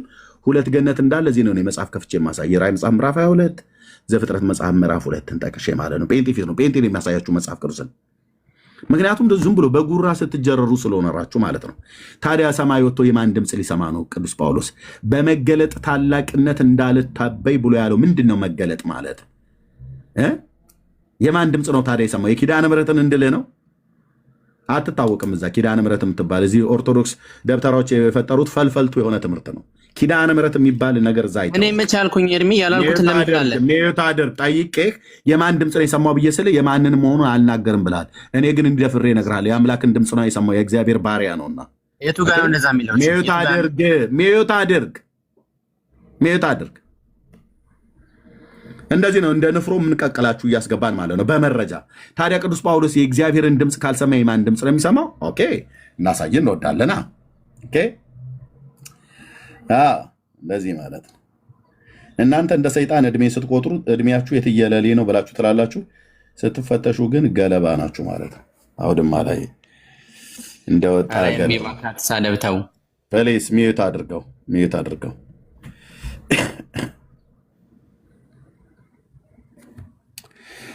ኦኬ ትምክህት የሚያስፈልግ ነው፣ አይጠቅምም። ነገር ግን ወደ ጌታ ወዳለው ራእይና መገለጥ እመጣለሁ ይላል። ወደ ማን ራእይና መገለጥ እመጣለሁ ያለው? እስኪ በለው። ወደ ጌታ ቆይ አንዴ ራሴ ላንበው። ና አንብብ፣ እዚህ ና። ወደ የትኛው ራእይና መገለጥ እመጣለሁ ነው ብሎ ያለው? ትምክህት የሚያስፈልግ ነው፣ አይጠቅምም። ነገር ግን ከጌታ ወዳለው ራእይና መገለጥ እመጣለሁ። ልጨርሰው። ሰውን በክርስቶስ ከማን ወዳለው ራእይና መገለጥ? ለምንድን ነው የማታወራው? የምጠይቅህ አልኩህ እኮ ከጌታ ወዳለው። እኔ ፊት መተህ ነው? ጴንጤ ፊት መተህ ነው? መጽሐፍ ቅዱስ ለማንበብ ሞራል የሚነሳው የማንን ከማ ወዳለው ራእይና መገለጥ እመጣለሁ ነው ብሎ ያለው? ከጌታ ወዳለው ራእይ እመጣለሁ። 4 ነጥብ። ሐዋርያው ከጌታ ወዳለ ራእይና መገለጥ ለመድረስ ነበር ምኞቱም፣ ናፍቆቱም፣ ጸሎቱም። ስለዚህ አዎ ደርሷል። አዎ እስከ 3ኛው ሰማይ ድረስ ነጥቆታል። አዎ ሰው ሊሰማ የማይችለውን ሰምቷል። ኦኬ አለቀ። ቀጥለዋለሁ። ስለዚህ ወደ ጌታ ከጌታ የሆነውና ራእይና መገለጥን አታውቅም እናንተ ጋር ይሄ እንዲህ አይነት እውነት ስለሌለ ማለት ነው። ክርስቶስ ሰውን በክርስቶስ አውቃለሁ፣ በስጋ እንደሆነ ግን አላውቅም፣ ወይም ከስጋ ውጭ እንደሆነ ግን አላውቅም። እግዚአብሔር ያውቃል። እንዲህ ያለውን ሰው ከ14 ዓመት በፊት እስከ 3ኛው ሰማይ ድረስ ተነጠቀ። 7ኛው ሰማይ አፈር ደቼ ጋጠ ማለት ነው። የእናንተ 7ኛ ሰማይ ዛሬ በመቃብሩ ላይ ፊርሚያዬን አኖራለሁ። 7ኛ ሰማይ የሚባል እንቶ ፈንቶ የኦርቶዶክስ ወሬ ነው። ወሬ ለጳውሎስ ያልተገለጠ ለእነሱ ተገለጠልን ብለው የሚሉ ጳውሎስ ግን እስከ 3ኛው ሰማይ ድረስ ነው ተነጠቁ ብሎ የሚለው። 3ኛ ሰማይ ድረስ ሄድኩ ብሎ እያለህ አንተ ከ3ኛው ሰማይ ብሎ ማለት ከዛኛው በላይ የለም ሰማይ ማለት አይደለም። ለየትኛውም ነቢይ ለየትኛውም ሐዋርያ ከሙሴ እስከ ዮሐንስ መጥምቅ ድረስ ወይ እስከ ጳውሎስ ድረስ አንድ አታመጣም። ከሙሴ እስከ ጳውሎስ የመጨረሻ ጳውሎስ አይደል የተጠራው ለሐዋርያነት? አንድ አታመጣም። ከሙሴ እስከ ጳውሎስ ድረስ ባሉ አባቶችን የትኛውንም ነቢይ 7ኛ እንትን ኢዮር ራማ የንትን ምናምን ነገር ብሎ የሚል አንድ አታመጣም። አንድ እንዲህ ያለውን ሰው አውቃለሁ፣ በስጋ እንደሆነ ግን አላውቅም፣ ወይንም ያለ ስጋ እንደሆነ ግን አላውቅም። እግዚአብሔር ያውቃል። ወደ ገነት ተነጠቀ። ሰውም ሊናገረው የማይገባውን የማይነገረውን ቃል ሰማ። ከአምላክ ማለት ነው። ከአምላክ ነው የሚለው የቱ ጋር ነው? ሚዩት አድርግ። ታዲያ የሰይጣንን ድምፅ ነው የሚሰማው ጳውሎስ እዛ ሄዶ? ሚዩት አድርግ። ያ ወደ አምላክ ራእይና መገለጥ ቸኩላለሁ እያለ ታዲያ እዛ ሄዶ የሰይጣንን ድምፅ ሰማ ልትለኝ ነው? ሚዩት አድርግ ዶክተር፣ ሚዩት አድርግ። ቀን ጨልሞባችኋል። በኦርቶዶክስ ጴንጤ ፊት መተህ እንደዚህ ነው የምትዋረዱት። እኛ በመረጃ ነው የምናገረው። ጳውሎስ ይኸው ትምክህት ቢያስፈልግ ማን የሚያስፈልግ ነው አይጠቅምም ይላል። አልመካም እኮ እያለ ነው። ልመካ ብሎ ቢል ግን የሚመካ ሐዋርያ ነው። ፊልጵስዩስም ላይ ነግሮናል። በስጋ እስራኤላዊ እንደመሆኑ በ8ኛው ቀን የተገረዘ መሆኑን ነግሮናል። ማንም በስጋ የሚመካበት ያለው ቢመስለው እኔ እበልጠዋለሁ ብሎ ተናግሯል ጳውሎስ ማለት ነው። ይሄ ግን ጳውሎስ አይጠቅምም ይላል። ኦኬ አይጠቅምም ይላል። ከዛስ ነገር ግን ይላል ከጌታ ወዳለው ራእይና መገለጥ እመጣለሁ ይላል። ኦኬ ስለዚህ ወደ ገነት ተነጠቀ። ሰው ሊናገረው የማይገባውን የሚነገረውን ቃል ሰማ። እንዲህ ያለ ሰው እመካለሁ፣ ስለ ራሴ ግን ከድካሜ በቀር አልመካም። ልመካ በወድስ ሞኝ አልሆንም፣ እውነትን እላለሁ። ነገር ግን ማንም ከሚያይ ከእኔም ከሚሰማ የሚበልጥ አድርጎ እንዳይቆጥረኝ ትቻለሁኝ። ስለዚህ በመገለጥ ታላቅነት እንዳልተበይ የስጋዬ መውጊያ እሱም የሚጎሰመኝ የሰይጣን መልክተኛ ተሰጠኝ፣ ይኸውም እንዳልታበይ ነው ይላል። ስለዚህ ነገር ከእኔ እንዲለይ 3 ጊዜ ለመንኩት፣ እርሱም ጸጋዬ ይበቃሃል፣ ኃይሌ በድካሜ ይፈጸማል አለኝ። እንዲህ ያለውን እንግዲህ የክርስቶስ ኃይል ያድርብኝ ዘንድ በብዙ ድካም በብዙ ደስታ በድካሜ ልመካ ወዳለሁ። ስለዚህ ስለ ክርስቶስ በድካም በመንገላታት በችግር በስደት በጭንቀትና በጭንቀትም ደስ ይለኛል። ስደክም ያን ጊዜ ኃይለኛ ነኝ ይላል። ለምን? ከሰማው ቃል የተነሳ ከሰማው ድምፅ የተነሳ ማለት ነው። በውስጡ ከነገሰው ከክርስቶስ የተነሳ ማለት ነው።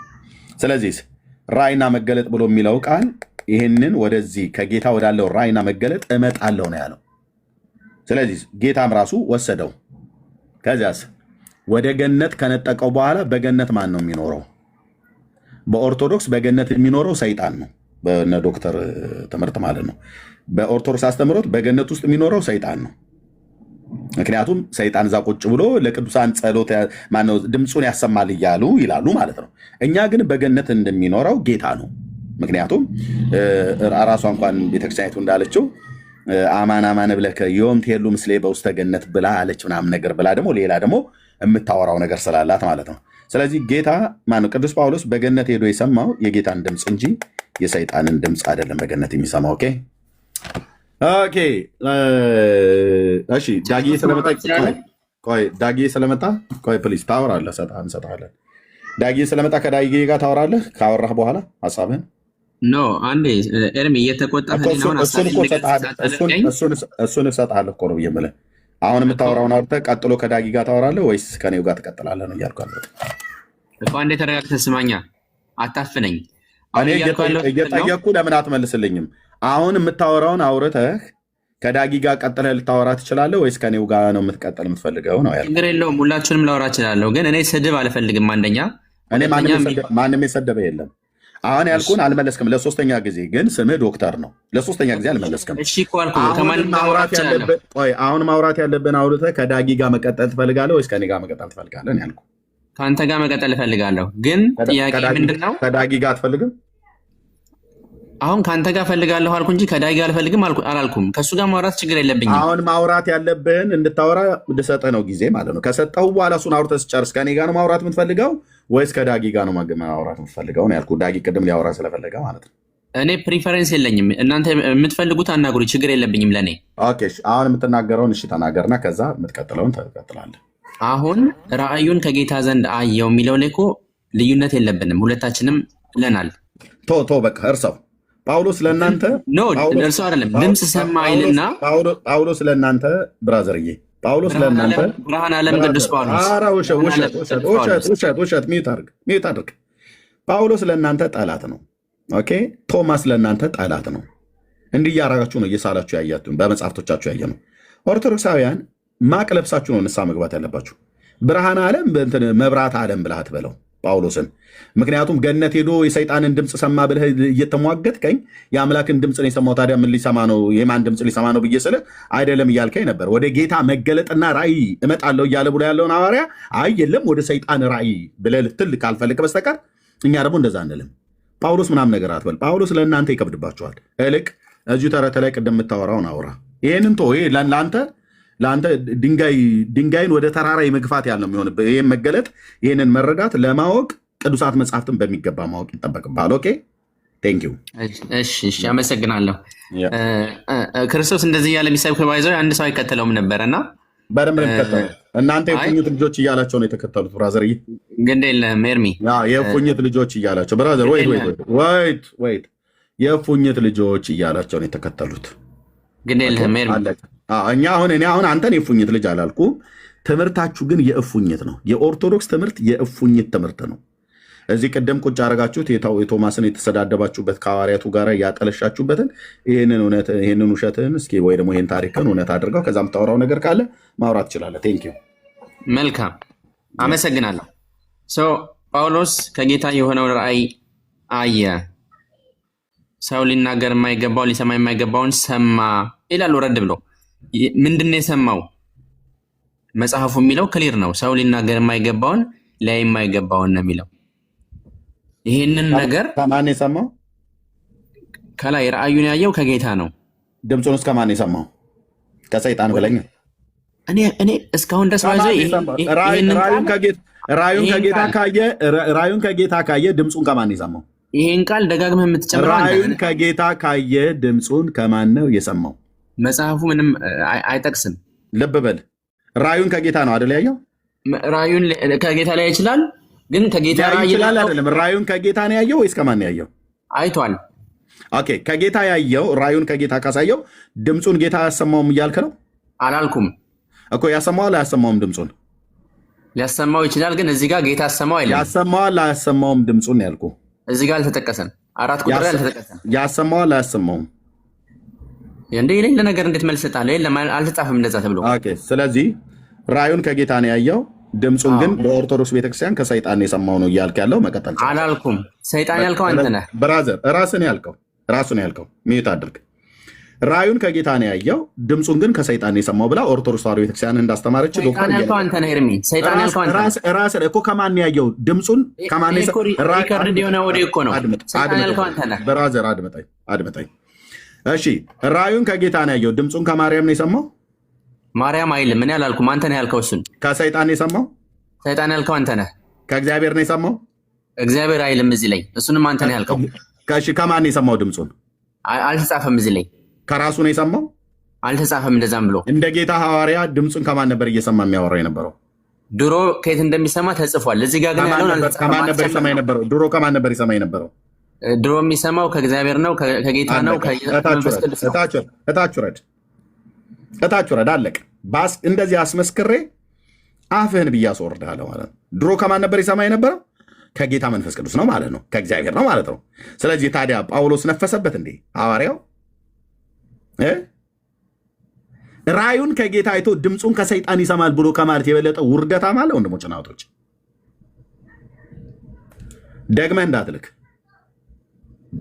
ደግመህ እንዳትልክ እዚህ ቤት ራእዩን ከጌታ አይቶ ወደ ጌታ ራእይና መገለጥ እመጣለሁ እያለ ራእዩን ከጌታ ድምፁን ግን ከሰይጣን ብሎ ሊል ማለት ነው። ከእመቤታችን ብዬ ደለ እዘቀዝቅልሃለሁ፣ ያንተን እመቤትህን እዘቀዝቅልሃለሁ ነው ብዬ የምለው። የእናንተ እመቤታችን ብላችሁ ምትላት እሷ አይደለች? እሷን ወፌ ላላ ነው የምዘቀዝቅልህ፣ ማርያም ብለህ ምትላትን ማለት ነው የኦርቶዶክሷን። ምክንያቱም እሷ ነች ጳውሎስን ተናገረች እኮ ብላችሁናል እኮ በምንድነው በደማስቆ ላይ እችን የእናንተን ማርያም እዘቀዝቅልሃለሁ። ምክንያቱስ ጳውሎስ ከኢየሱስ ድምፅ አይሰማም ነው ብለህ አልከኝ አይደል? ታምረ ማርያምህ ላይ ግን ጳውሎስን ማርያም አወራችሁ፣ በደማስቆ ተገልጣለት ማርያም አወራችሁ ይላል። ይሄ የእናንተ ቅዠታም የሆነ መጽሐፋችሁ ማለት ነው። ይሄ እርጉም መጽሐፋችሁ ማለት ነው። በደማስቆ ተገልጣለት ቅዱስ ጳውሎስን ለሐዋርያነት የጠራችሁ ማርያም ናት ይላል። ይሄ እርጉም መጽሐፋችሁ ማለት ነው። ራእዩን ከጌታ ያየ ድምፁን ከሌላ ነው የሰማው። ከእግዚአብሔር ነው አይደለም፣ ከሰይጣን ነው አይደለም፣ ከማርያም ነው አይደለም፣ ከራሱ ነው አይደለም። እና ከማን ነው የሰማው? ራእዩን ከጌታ ካየ፣ መገለጡን ከጌታ ካየ፣ ራእዩና መገለጡ በድምፅ አይደል ይመጣለት። ፋክት ይከብድብሃል ብራዘር። ጠማምነት እንደዚህ በጠማምነት ስትመርጡ እንደዚህ የሚያደርጋቸው። እሺ ዳግ ምን መሰለህ እኮ አሁን ቅድም እኔ ያለቀለት የተበላ ዕቁብ ነው ገብቶታል። አሁን ነገሮቹ የተበላሹት ባይ ዘ ወይ አንድ ዲስክሪፐንሲ ወይም አንድ ማጭበርበር ታሪክ ውስጥ ስታገኝ ገና እኔ ኦርቶዶክሳዊ ብሆን በቃ እዛ ጋር ይበቃኛል፣ አለቀ። ተረት መሆኑን ለማወቅ በጣም ብዙ የሆኑ ምርመራዎች ማድረግ አያስፈልገኝም እኮ።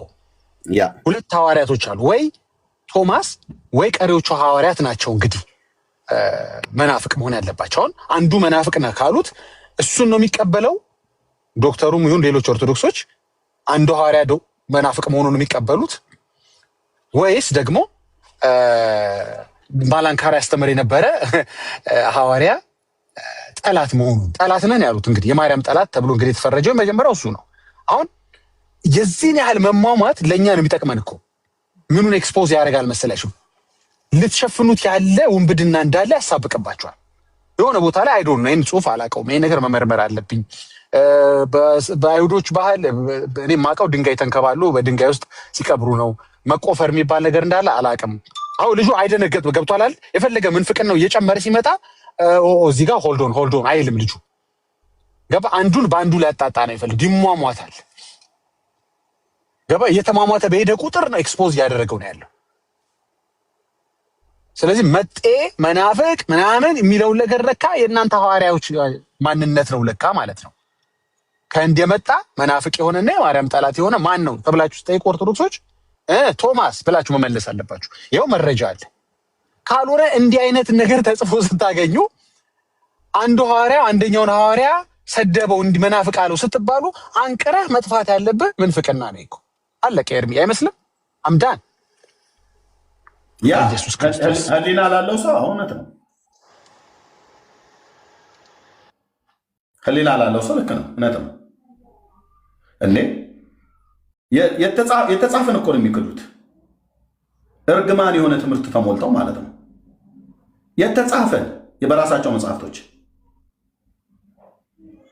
ስለዚህ እኔ እንዳወራ አልሰጠም አላልኩትም ወገኖች። የቀረበውን በታሪክ ውስጥ የቀረበውን ማስረጃ ይህንን የውሸት ትርክታቸው ዓመት በዓመት በመጣ ሰዓት ላይ ደግሞ እኮ አርፎ የራሳቸውን እኮ ማድረግ ቢችሉ ጥሩ ነው። እናንተ መናፍቃን የእመቤታችንን ትንሣኤ አታከብሩም ብሎ ይላል። ድብን ያለ የመንፍቅና ትምህርት ውስጥ ተቀምጠው ማለት ነው። ይህ ፍልሰታ የሚባል በዓል ወንድሞች እናቶቼ፣ ቄሶች ወዳቸውን ለመሙላት የፈጠሩት ታሪክ እንጂ የመጽሐፍ ቅዱስ ታሪክ አይደለም። አንዳቸውም ቀርበው ፊታችን አያወሩም አልኩ። አሁን ዶክተሩ እንደሆነው ነው የሚሆኑት መጨረሻ።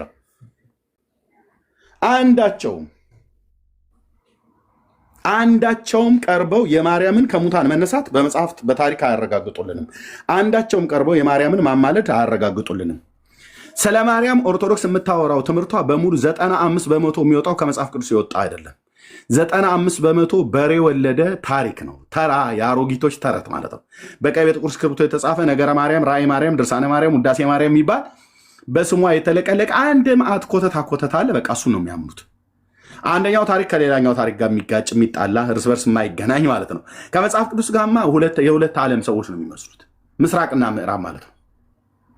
ስለዚህ መጥተው ልክ ክርስትና የክርስትና ማሟሻ እነሱ እንደሆኑ ሌላውን ሲያጣጥሉ ሌላውን ሲያንቋሹ ደግሞ በእነሱ አፍ ደግሞ ሲታይ በጣም ይገርመኛል ማለት ነው። ስለዚህ የማርያም ከሙታን መነሳት አንድ ሰው ተነሳ ተብሎ ሲባል ስለ ጌታችን ስለ ኢየሱስ ክርስቶስ የዓይን ምስክሮች የትንሣኤው ምስክሮች የሆኑ ሰዎች አይተዋል። ደቀ መዛሙርት አይተዋል። መላእክት ተናግረዋል። መላእክት መስክረዋል። የጌታን ከሙታን መነሳት ማለት ነው። ልብ በሉ። የጌታን ከሙታን መነሳት መላእክት ተናግረዋል። እንደተናገረ ተነስቷል፣ በዚህ የለም፣ በገሊላ ይቀድማቸዋል ብለው ያሉት መላእክት ናቸው። ለሰዎች እየሰማህ ነው? መላእክት ናቸው። መላእክት የጌታችን የኢየሱስ ክርስቶስን ከሙታን መነሳት አይተው ለሰዎች ልጆች ተናግረዋል። አትፈልጉት፣ በዚህ የለም፣ በገሊላ ይቀድማቸዋል ብለው ተናግረዋል። ስለምንድነው ሕያውን ከሙታን መካከል የምትፈልጉት? ተነስቷል፣ በዚህ የለም ነው ያሉት እኮ መላእክት። ታውቃለህ? መላእክት እኮ ናቸው የመሰከሩት። የማርያምን እኮ መላእክት አልመሰከሩ፣ ሐዋርያቱ አልመሰከሩ፣ አባቶች አልመሰከሩ። መጽሐፍ ቅዱስ ላይ የለ። ተነስታለች ብቻ እመቤቴ ተነስታለች ይላል። በንዴት ነው እንዴ ወንድሞች? በንዴት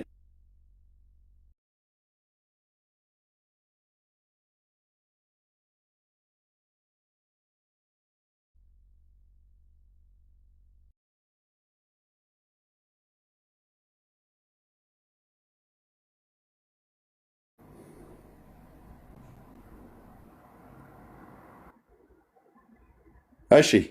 እና በንዴት እንደዚህ ማለት ተገቢ አይደለም። መረጃ አቅርብ። የማርያምን ከሙታን መነሳት ያረጋገጠ ከሐዋርያት አንድ አምጣ፣ ወይ ከመላእክት አንድ አምጣ። አንድ ጥቀስልን። የጌታ እናቱ ሊቃውንቱ አዛውንቱ እቱቱ ትሉ የለ አንድ እስኪ ጥቀስልን።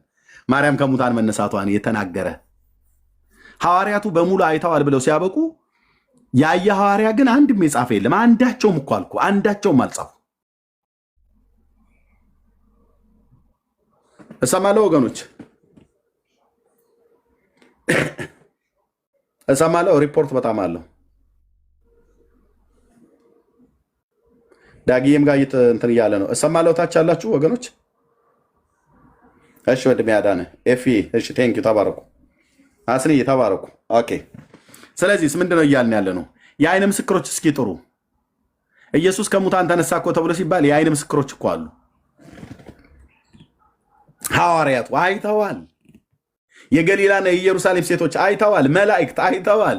በነቢያት ተነግሯል አስቀድሞ። የማርያምን ከሙታን መነሳትን የተነበየ ነቢይ አለ? አንድ አጠራም። ከሙሴ እስከ ዮሐንስ መጥምቅ ድረስ አንድ እኮ አልኩ። ይፋረደኝ የአባቶች አምላክ አንድ ነቢይ አጠራም። እመቤታችን ከሙታን ተነስታለች ብሎ የሚል ማለት ነው። እንደ ቅድሙ ከእጅ ላይ ነው የማራግፈው። የለም ውሸት ነው ማለት ነው። ከመጽሐፍ ቅዱስ አንድም አታመጣም። ከሐዋርያቱ እንደዚህ ብሎ የሰበከ አንድም የለም የምታመጡት። ተነስታለች በእውነት የጌታችን እናቱ ተነስታለችና ክብር ይግባትና ምናምን ነገር ብሎ ያለ የለም።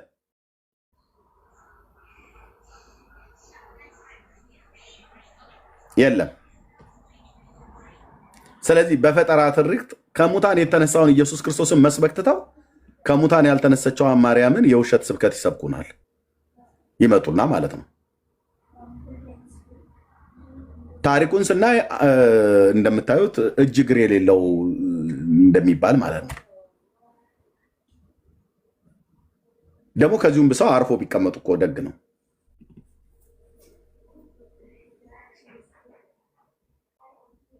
አረ ምንም ያሳየውት ኢሜጅ የለም። ሪፖርት ያደርጋሉ እንደ ኢሜጅ እያደረገ። እሺ ዳጊ ያለክ ዳጊ እየተሽከረከረ ነው። ወጥቷል ወይስ አለ?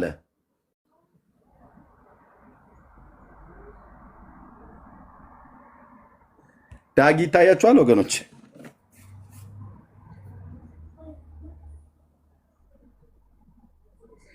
ቆይ አይ ቲንክ ዳጊ መልሰና መልሰ ላክ። አዎ እየተሽከረከረ ነው። አይ ቲንክ እንትን አለው። ቆይ መልሶ ይላክ።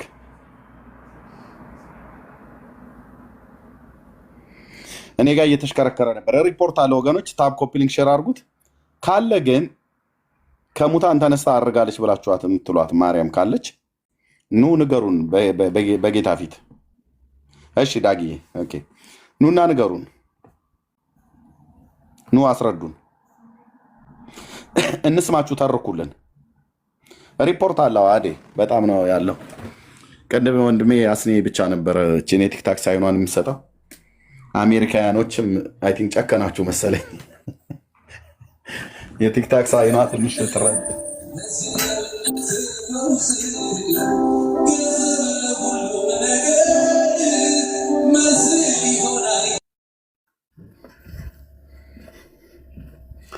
እሺ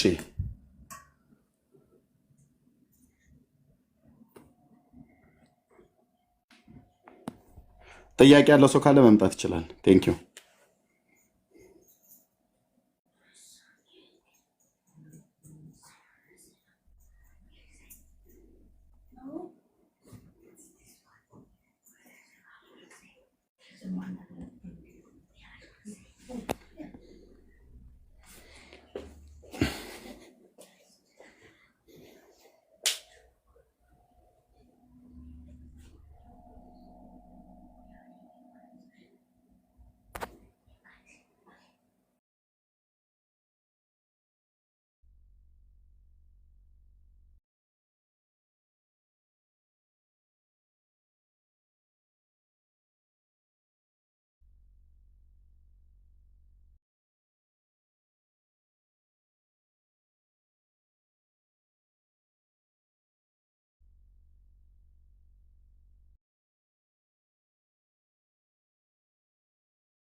እሺ ወገኖች ብዙ ሊያስወራኝ አልቻለም። ኔትወርክ ማነው? ሪፖርት አለ፣ በጣም ሪፖርት አለ ወገኖች። ካልሆነ በቃ ልዘጋው እገደዳለሁ። ጸጋ ይብዛላችሁ። አያችሁ እዚህ የሚሰማን ወደ 350 ወደ 400 ሰው ነው። ከኋላ ግን 1000 ሰው ቁጭ ብሎ ይሰማናል። እነሱ ሁሉ ጭምር ሪፖርት ያደርጋሉ። ሪፖርት ለማድረግ እነሱ አይከለከሉም። እና ጸጋ ይብዛላችሁ፣ ተባረኩ። ያም ሆነ በውሸት ትርክት የተፈጠረን ነገር ያልተነሳችሁን ተነስታለች፣ ያላረገችውን አድርጋለች ብሎ ከማለት ይልቅ የታመነው ምስክር የእግዚአብሔር ልጅ ኢየሱስ ከሙታን ተለይቶ ተነስቷል። ደግሞ በክብርም ከፍ ከፍ ብሎ አድርጓል። ደግሞም ተመልሶ ይመጣል። በሕያዋንና በሙታን ላይ ሊፈርድ ተመልሶ ይመጣል። ያ ሳይሆን ግን አስቀድማችሁ በጌታ ኢየሱስ ክርስቶስ በማመን ንስሐ እንድትገቡ ከዘላለም ጥፋት እንድትድኑ ይህን እውነት እንነግራችኋለን። ጌታ እግዚአብሔር ዘመናችሁን ይባርክ። ዳጊሻይ ከቻልክ የሚያስቆዩን ከሆነ ታፕ ኮፒ ሊንክ ሼር የሚያደርጉ ከሆነ መቀጠል እንችላለን፣ ግን አይመስለኝም። አንተም ስራ ላይ ያለህ ይመስለኛል።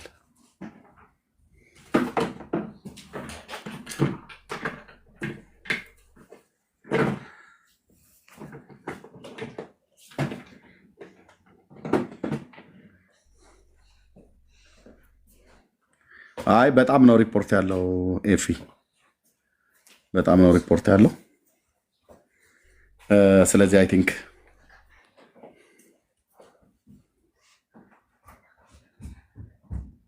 እዚህ ላይ የሚበቃን ይመስላል። እሺ ትንሽ እንቆይ። ኦኬ እሺ ዳጊ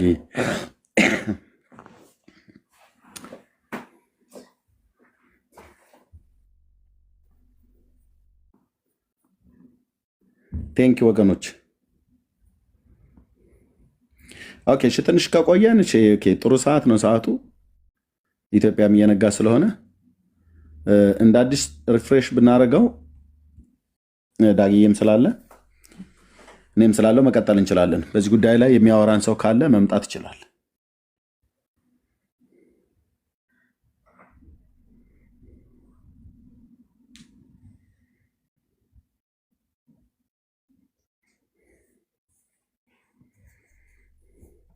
ዶክተሯም በጣም ተናዷል።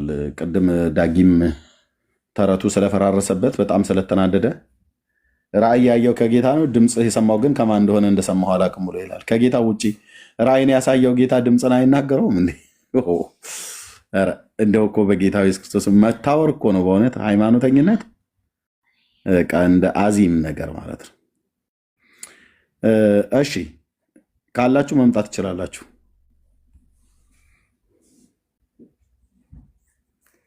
ካላችሁ መምጣት ትችላላችሁ።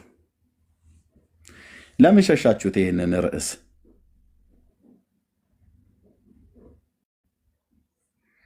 ለምን ሸሻችሁት?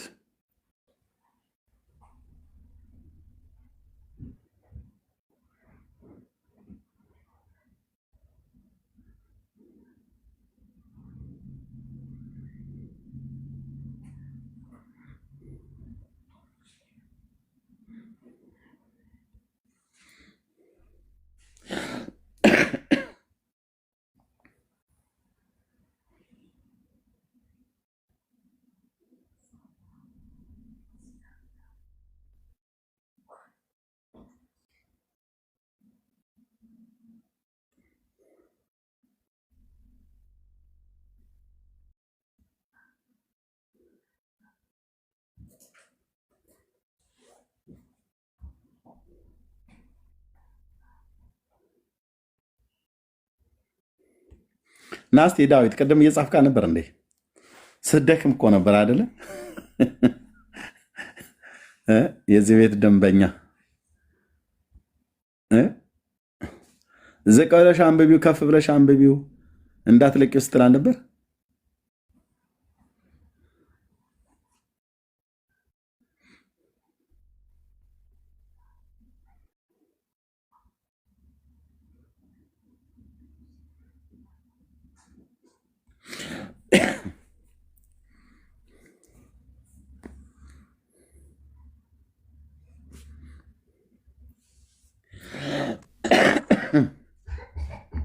እሺ ከአብ ነኝ እንዴት ነህ?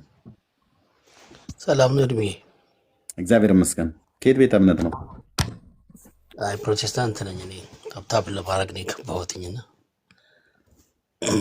እሺ ታብታብ ሳረግ ነው የገባብኝ። እድሜዬ ተባረክ፣ እወድሃለሁ። ስምህ ነው ግን ከአብ ነኝ አይደለም? እና ምን ማለት ነው? ከአብ ነኝ እኮ ማለት ይሄ እኮ የሚመጠን ስም አይደለም ለአንተ። ለአንተም ብቻ ሳይሆን ለማንም ሰው የሚመጠን ለአንተ ብቻ ሳይሆን ለማንም ሰው የሚመጠን አይደለም። ለእኔም የሚመጠን ስም አይደለም። ከአብ ነኝ ብሎ እኮ ማለት በጣም ትልቅ መለኮታዊ እኮ ጌታ ነው። ይህንን መናገር ያለበት ኢየሱስ ማለት ነው። አንተ ከአብ ሳትሆን ከምድር ነህ፣ እኔ እናንተ ከምድር ነን። ኦኬ፣ በክርስቶስ አምነን የእግዚአብሔር ልጆች ተብለን ብንጠራም ግን ስምን አስተካክለው። በራሱ ይከብዳል። ኦኬ፣ ቅዱስ እግዚአብሔር አብን ነው አሁን እያልክ ያለው። ከእሱ ነኝ ብለህ ስትል ምን እያልክ ነው ብሎ የሚል ነገር ሌላ ነገር ያስነሳብሃልና አስተካክለው። ወንድማችን ቴንኪው፣ ተባረከ። እሺ ዳዊት፣ ሰላም ሰላም፣ እንዴት ነህ? መስገን ዝቅ ብለህ ከፍ ብለህ ስትል ቅድም ኮሜንት ስትጽፍ አይቼ ነበር። ቆይ አንዴ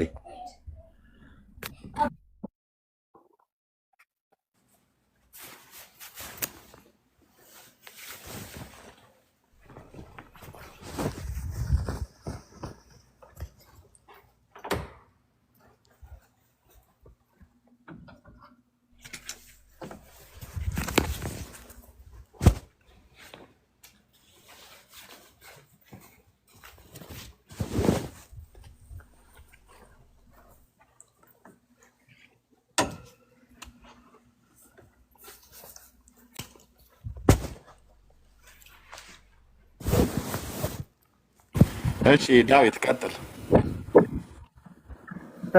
ታምር 7 ላይ ነው የፈለግከውን ርዕሱን በተመለከተ። አይ ቅድም ዝቅ ብለሽ ከፍ ብለሽ አንብቢው ስትላት የነበረው እኮ ታምር 7ን ስትዋሻቸው ስለነበር ነው። አንተ ሁልጊዜ ጴንጤዎቹን እየዋሻቸው ትሸውዳቸዋለህ። አንብበዋ ታዲያ። ያንተን የውሸት ቃል እየያዙ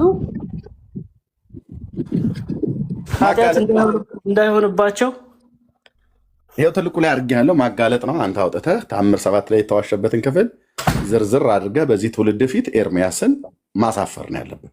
ጋይድ ትልቁ ላይ አድርጌያለሁ። ታምሩን ላውጣልህ አድርገው እኮ አልኩህ። ትልቁ ላይ ያደረኩ ታዲያ እኔ እንዲቀመጥበት እኮ አይደለም። ቅድም ማርያም ራሷን አስነስታለች ይላል። ትዋሻቸው አልነበር? ብራዘር ትልቁ ላይ ያደረኩ እንድትከፍተው ነው። መጽሐፉን ክፈትና የኤርሚያስን ውሸት ስትዋሻቸው ነበር ብለህ ስላልክ ህዝብ ፊት አጋልጠኝ ነው ያልኳለሁ እኮ። ላጋልጥ አውጣውና ቃል በቃል እያነበበ እኔ ለምን አውጣው? ትልቁ ላይ አድርጌያለሁ። አውጣው ምን እንደሚል አሁን አንተ ኮንፊደንስ ካለህ ጀግና ነኝ ካልክ አውጣውና ቃል በቃል እያነበብን ጴንጤዎቹ ይስሙ። ክርስቲያኖች አይደሉም የአንተ ጴንጤዎች።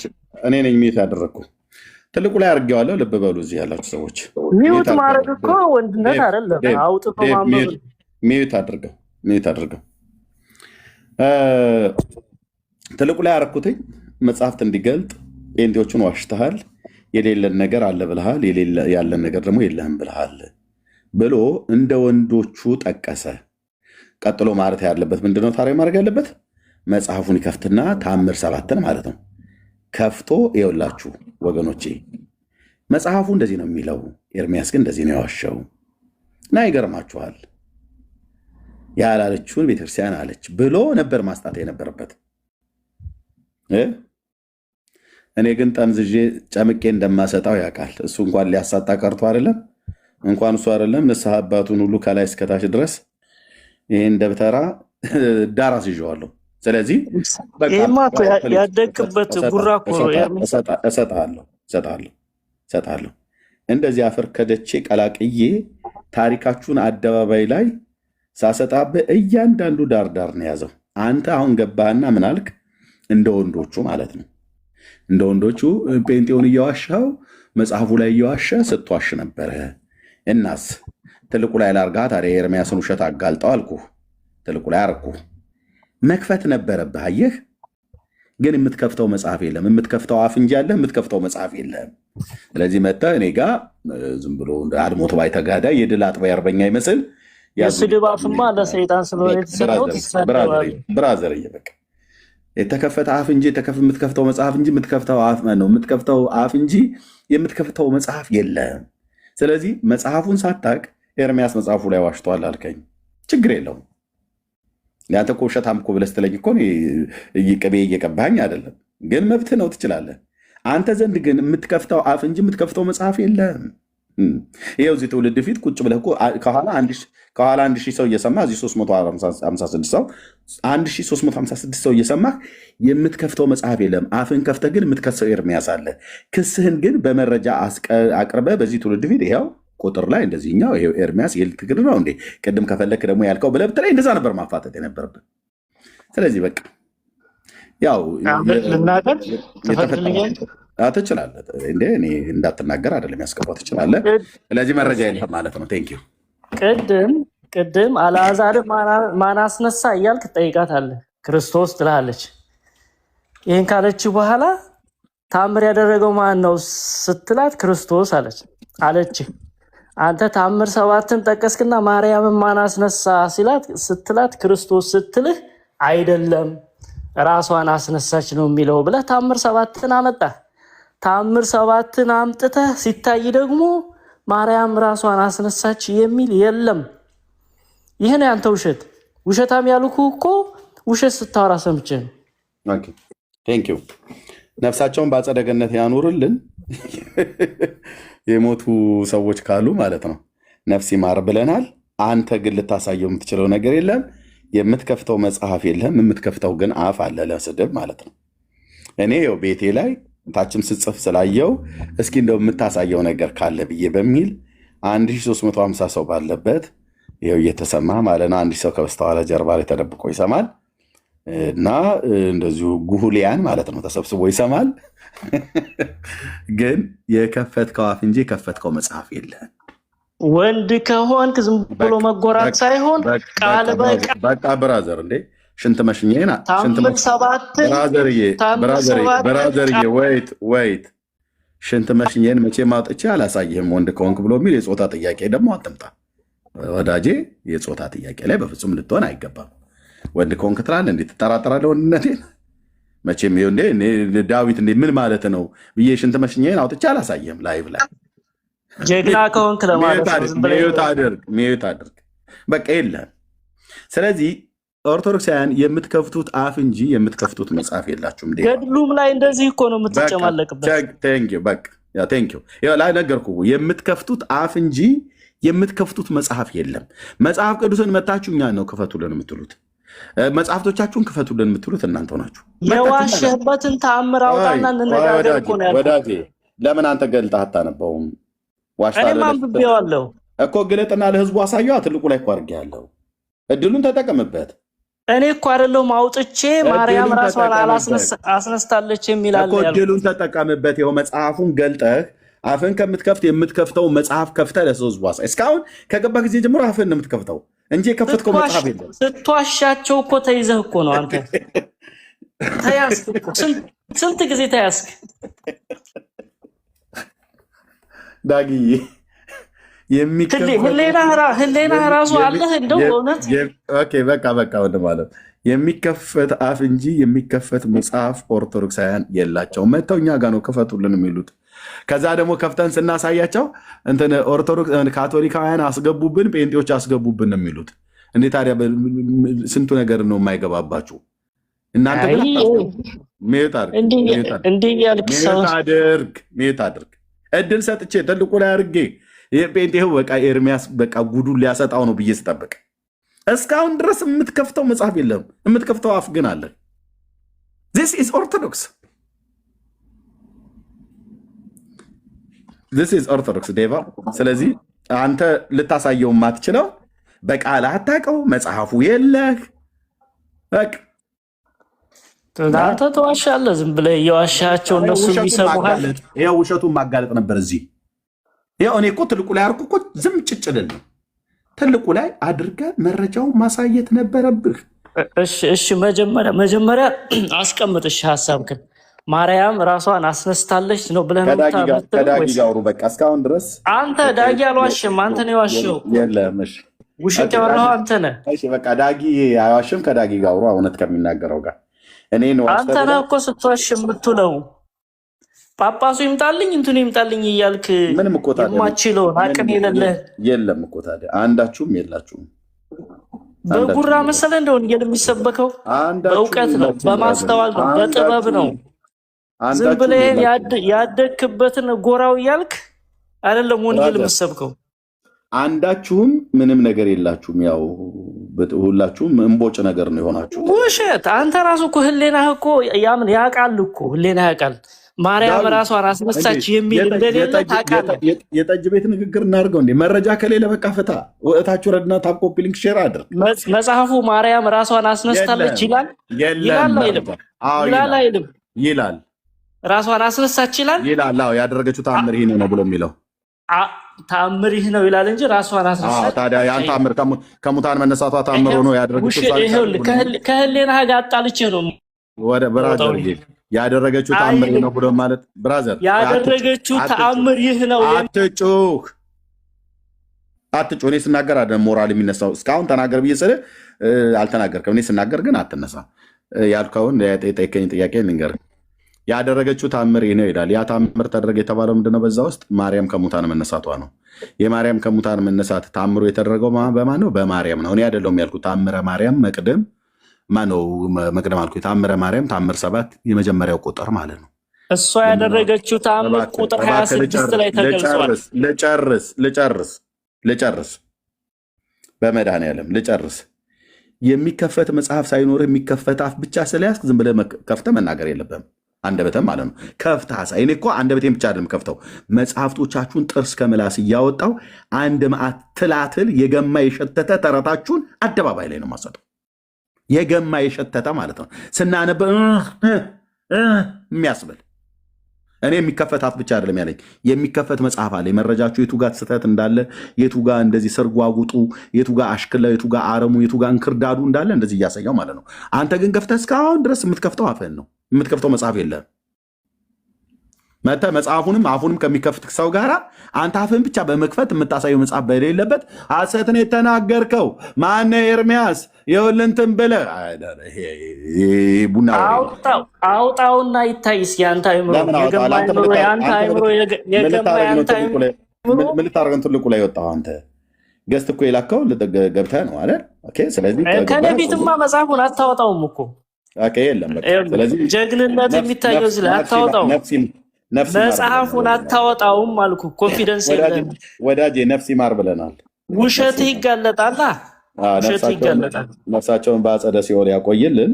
መጽሐፉ ስለሆነ የሸተተው በአጸደ ሲኦል ነፍሳቸውን ያቆይልን። ማይሰራ ኃጢአት እግዚአብሔር ይፍታ። የኦርቶዶክስ ተረቱ ስንቱ ተደግቶ ያልቃል። የመጽሐፍቶቻችሁ ውሸት የልጆቻቸው ውሸት ማለት ነው። በአጸደ ሲኦል ነፍሳቸውን ያኖርልን። ከዚህ ውጭ ምን ልንል እንችላለን? በአጸደ ገነት ብለህ እንደምትለው እንኳን የሚባል ነገር የለም። ገነት ሊያስገባ የሚችል እንኳን እውቀት የላችሁ። በቃ ዳዊት ምን ታደርጋለህ? መረጃ ላታሳይ። በቃ ዝም ብላ አትንጫጫ ብራዘር። በንዴት ነው መተህ የምታወራው። ኦኬ፣ በንዴት ነው። ድጋሚ ገስት ምንም ብትልክ ምንም አታወራም። መረጃ ያለው በመረጃ ሰው የሚያወራ ሰው ካለ ይምጣ። ሲባቦሎ ነው ማነው? እንዴት ነው የገባኸው ሰው ስምህ?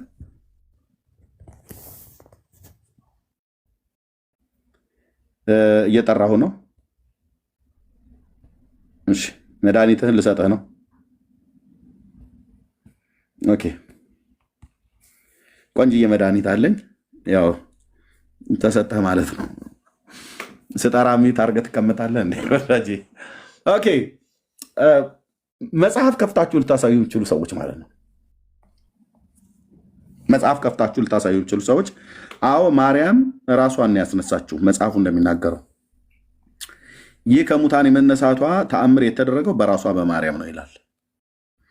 እመቤታችን ያደረገችው ተአምር ይህ ነው ብሎ የሚለው ኦኬ፣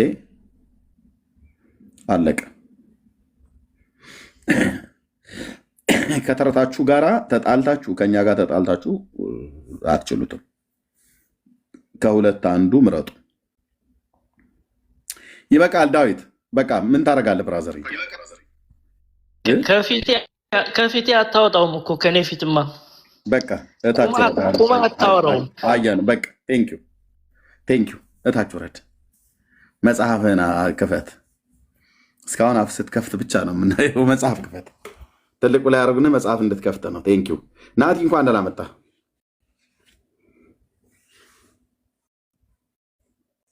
ናቲ የገባኸው ሰው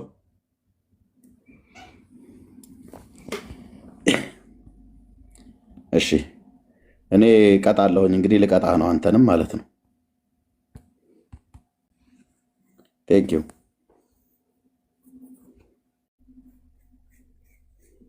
ኦኬ፣ እራሷን ያስነሳችው ማርያም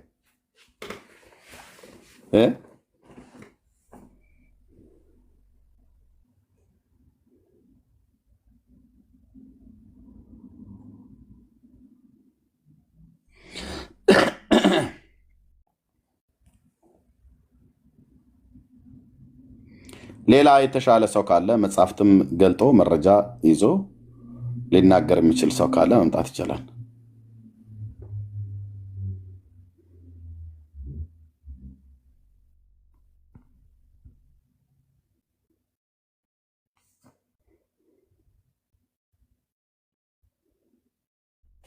ተንቀሳቀሷ ወገኖች።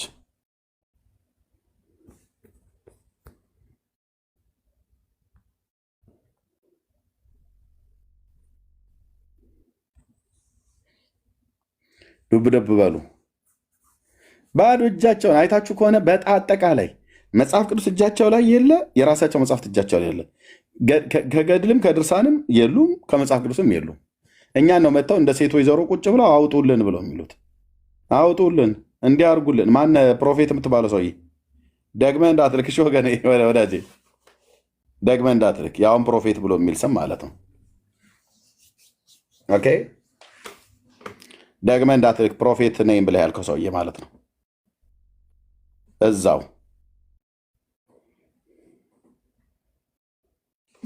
ኦኬ። ስለዚህ ከሙታን የተነሳ በቅዱሳን ነቢያት በቅዱሳት ሐዋርያት የተሰበከ የተተነበየለት በቅዱሳን መላእክት ሁሉ ጭምር ሳይቀር የተነገረለት የሁላችን ጌታ ኢየሱስ ክርስቶስ አዎ ከሙታን ተነስቷል። አዎ ወደ ሰማያት በክብር አድርጓል።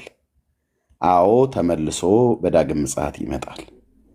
በስሙ ያመኑትን ንስሐና የኃጢአት ይቅርታቸውን ሊሰጣቸው የታመነ ነው።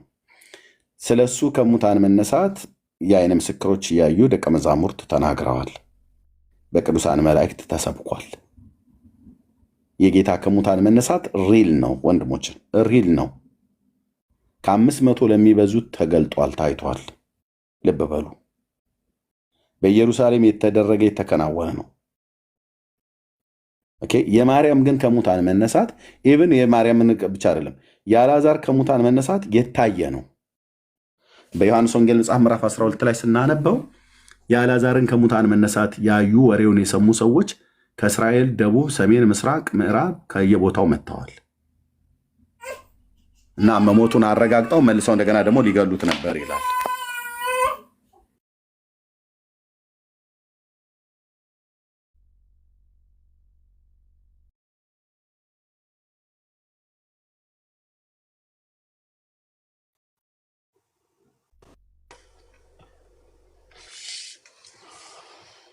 ይሰማል?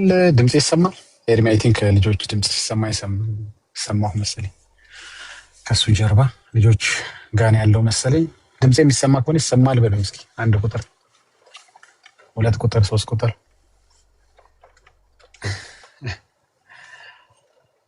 ወገኖች አላችሁ? ዳዊት መጣ፣ ተመልሰ መጣ።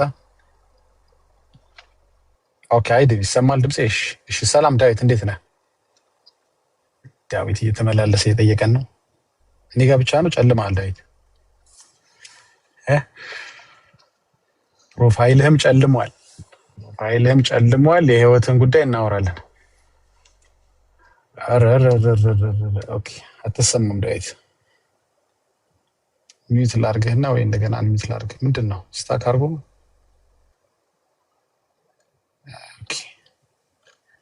ይሰማል። እሺ የኔ ድምጽ ይሰማል። መልካም ኦርቶዶክስ ደባለ ማለት ነው። አይ መጽሐፍ ይከፈት። መጽሐፍ መከፈቱ ምንድነው ጥቅሙ መሰላችሁ? እንትኑ ተረቱ መነሻ እንዳለው እውነቱ መነሻ እንዳለው መታየት አለበት። ምክንያቱም መጽሐፉ ላይ ሲጻፍ መጀመሪያ ሐዋርያቶች ያስተማሩት ኢየሱስ ያስተማረው ታሪክ የሚመሰክረው ብዙ ምስክሮች ሊጠሩበት የሚችሉ ብዙ ምስክሮች ሊቀሩበት የሚችሉ አንድ ፈንዳሜንታል የሆነ ቤዚክ የሆነ ነገር ያስፈልጋል ለተረቱም ለእውነቱም ማለት ነው። ስለዚህ ይከፈት። ተረቱ ተረት እንደሆነ እኔ ስላልኩ አይደለም ተረት የሚባለው። እውነቱም እውነት የሚሆነው እኔ ስላልኩ አንተ ስላልክ አይደለም እኮ። ግን መጽሐፍ ቅዱስ አማኝ እንደመሆናችን መጠን አንድ የሚያስማማን ነገር አለ፣ እግዚአብሔር ቃል የሚባል አይደል? ሰዎች በመንፈስ ቅዱስ ተነድተው የጻፉት ይሳሳታል ብለን ይታረማል ብለን ይጎድለዋል ይስተካከላል ብለን የማናስበው ግን ሌሎችን የሚያስተካክል የሚያረም የሚያቀና መጽሐፍ አለ። እሱ ስሙ መጽሐፍ ቅዱስ ነው። ስለዚህ አለመግባባት ሲኖር ተረት ሲመጣ ሐዋርያቶች ያላስተማሩት ትምህርት ሲመጣ ማረሚያው መመርመሪያው እሱ ነው። እንግዲህ በቃ በዚህ ከሆነ ነገር ያስፈልጋል፣ መነሻ ያስፈልጋልና እንኳን እውነት ተረትም ይኸው መነሻ አለው። አባቶቻችን የሚሰብኩት ቤተክርስቲያኒቷ የምትሰብከው ነገር ተረት ነው። ዋናው ነገር ምን መሰላችሁ? ተረት መሆኑ ብቻ አይደለም። ለምን እንደሆነ በማይገባኝ መልኩ ምንድነው ፋይዳው? ከኔ ህይወት ጋር ምን ያገናኘዋል? ኤርሚያስ ሁሌ ይሄንን ይናገራል። ደስ የሚለኝ ነገር ምን ያገናኘዋል ከአንተ ህይወት ጋር? አርጋ ቢሆን እንግዲህ እንዳላረገች መጽሐፍ የተናገሩ ነው። ኦኬ ችግር የለውም እኮ አረገችም በለኝ በነነችም ተነነችም በለኝ። ከአንተ መዳን ጋር ምን ያገናኘው? እንግዲህ ሊቀ ሊቃውንት የሚባሉ ቀለም ወርቅ የሚባሉ ሰውዬ አሉ፣ ታውቋቸዋላችሁ። እዛ ቤት ሊቀ ሊቃውንት ቀለም ወርቅ ይባላሉ። ከቀሲስ ዲበኩሉ ጋር ሆነው አንዱን ዲያቆን ደና አድርገው ሂሳቡን እየሰጡት ነበር። ምን እያሉት? ያለ ማርያም አማላጅነት ዓለም አይድንም አትድንም የሚለውን ትምህርት ሊያቀነቅል ሲል በል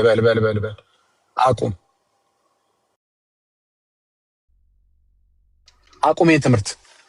ምክንያቱም አሉት ይሄ አንድ ሰውዬ በየዋህነት የፈጠሩት ተረት ነው። ይኸው ላሰማችሁ ይችላል ከፈለጋችሁ፣ ኦዲዮ አለኝ። ይኸው ይሄን ሲመክሩት ዲያቆኑ ላይቭ ላይ ሲመክሩት፣ ዲያቆን ማን ነው ስሙን ጥሩልኝ፣ ሲመክሩት ማለት እሰማለሁ። ባይ ዘ ወይ አይ ቲንክ ብሰማ ይመስለኝ። ዝም ብዬ ልቀጥልሽ እና በልበል አቁም አሉት። ይሄ አንድ የሆነ ሰው እየፈጠሩት የዋህ ሰው እየፈጠሩት እንትን ነው። ያ አንድ ሰው ትምህርት ነው፣ ችግር የለም። በየዋህነት ነገሩ ተትቷል፣ ወደ ጠግ ይዟል። ያለ ማርያም አማላጅነት ዓለም አትድንም ምናምን በልበል አንተ እንዳትደግመው፣ ይሄ እኮ የሆኑ ሰው እየፈጠሩት ነው ብለው መክረው ዘክረው ዞር አደረጉት። ምንድን ነው ይሄ የሚነግራችሁ? እኔ ኦርቶዶክሳዊ ብሆን በዛ ሰዓት ላይ ደንገጥ ማለት አለብኝ። አሁን ይሄ ሁሉ መሟሟት ኦርቶዶክሳውያኖች የሚሟሟቱበት መሟሟት ምንድን ነው? ይሄ ሁሉ ቤተክርስቲያን ከሰራን በኋላ፣ ይሄ ሁሉ ታቦት ካቆመን በኋላ፣ ይሄ ሁሉ በዓላት ካዘጋጀን በኋላ፣ ይሄ ሁሉ ምስል ከተሰራ በኋላ፣ ይሄ ሁሉ የሚቀራረጸው ከተቀራረጸ በኋላ፣ ይሄ ሁሉ ሻማ በእሷ ስም ከታተመ፣ ጽሁፎች ወይ ስዕላቶች ከተዘጋጁ በኋላ እንዴት ነው ፍጹም በረከት በቃ ከብርሃን አባት ብቻ ነው ብላችሁ የምታስተምሩት እንዴ? ቆይ የሷም የከሌም በረከት ይደር ብለን ካስተማርን በኋላ እንዴት የጌታ በረከት በቂ ነው ትላላችሁ?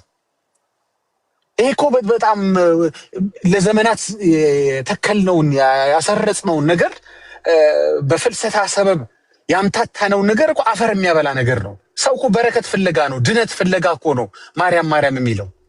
ድነት እንደሌለውማ ኤክስፖዝ ካደረጋችሁንማ ሰው ለምን ብሎ ያደርገዋል? እስኪ ቆይ ለምን ብዬ ነው የማደርገው?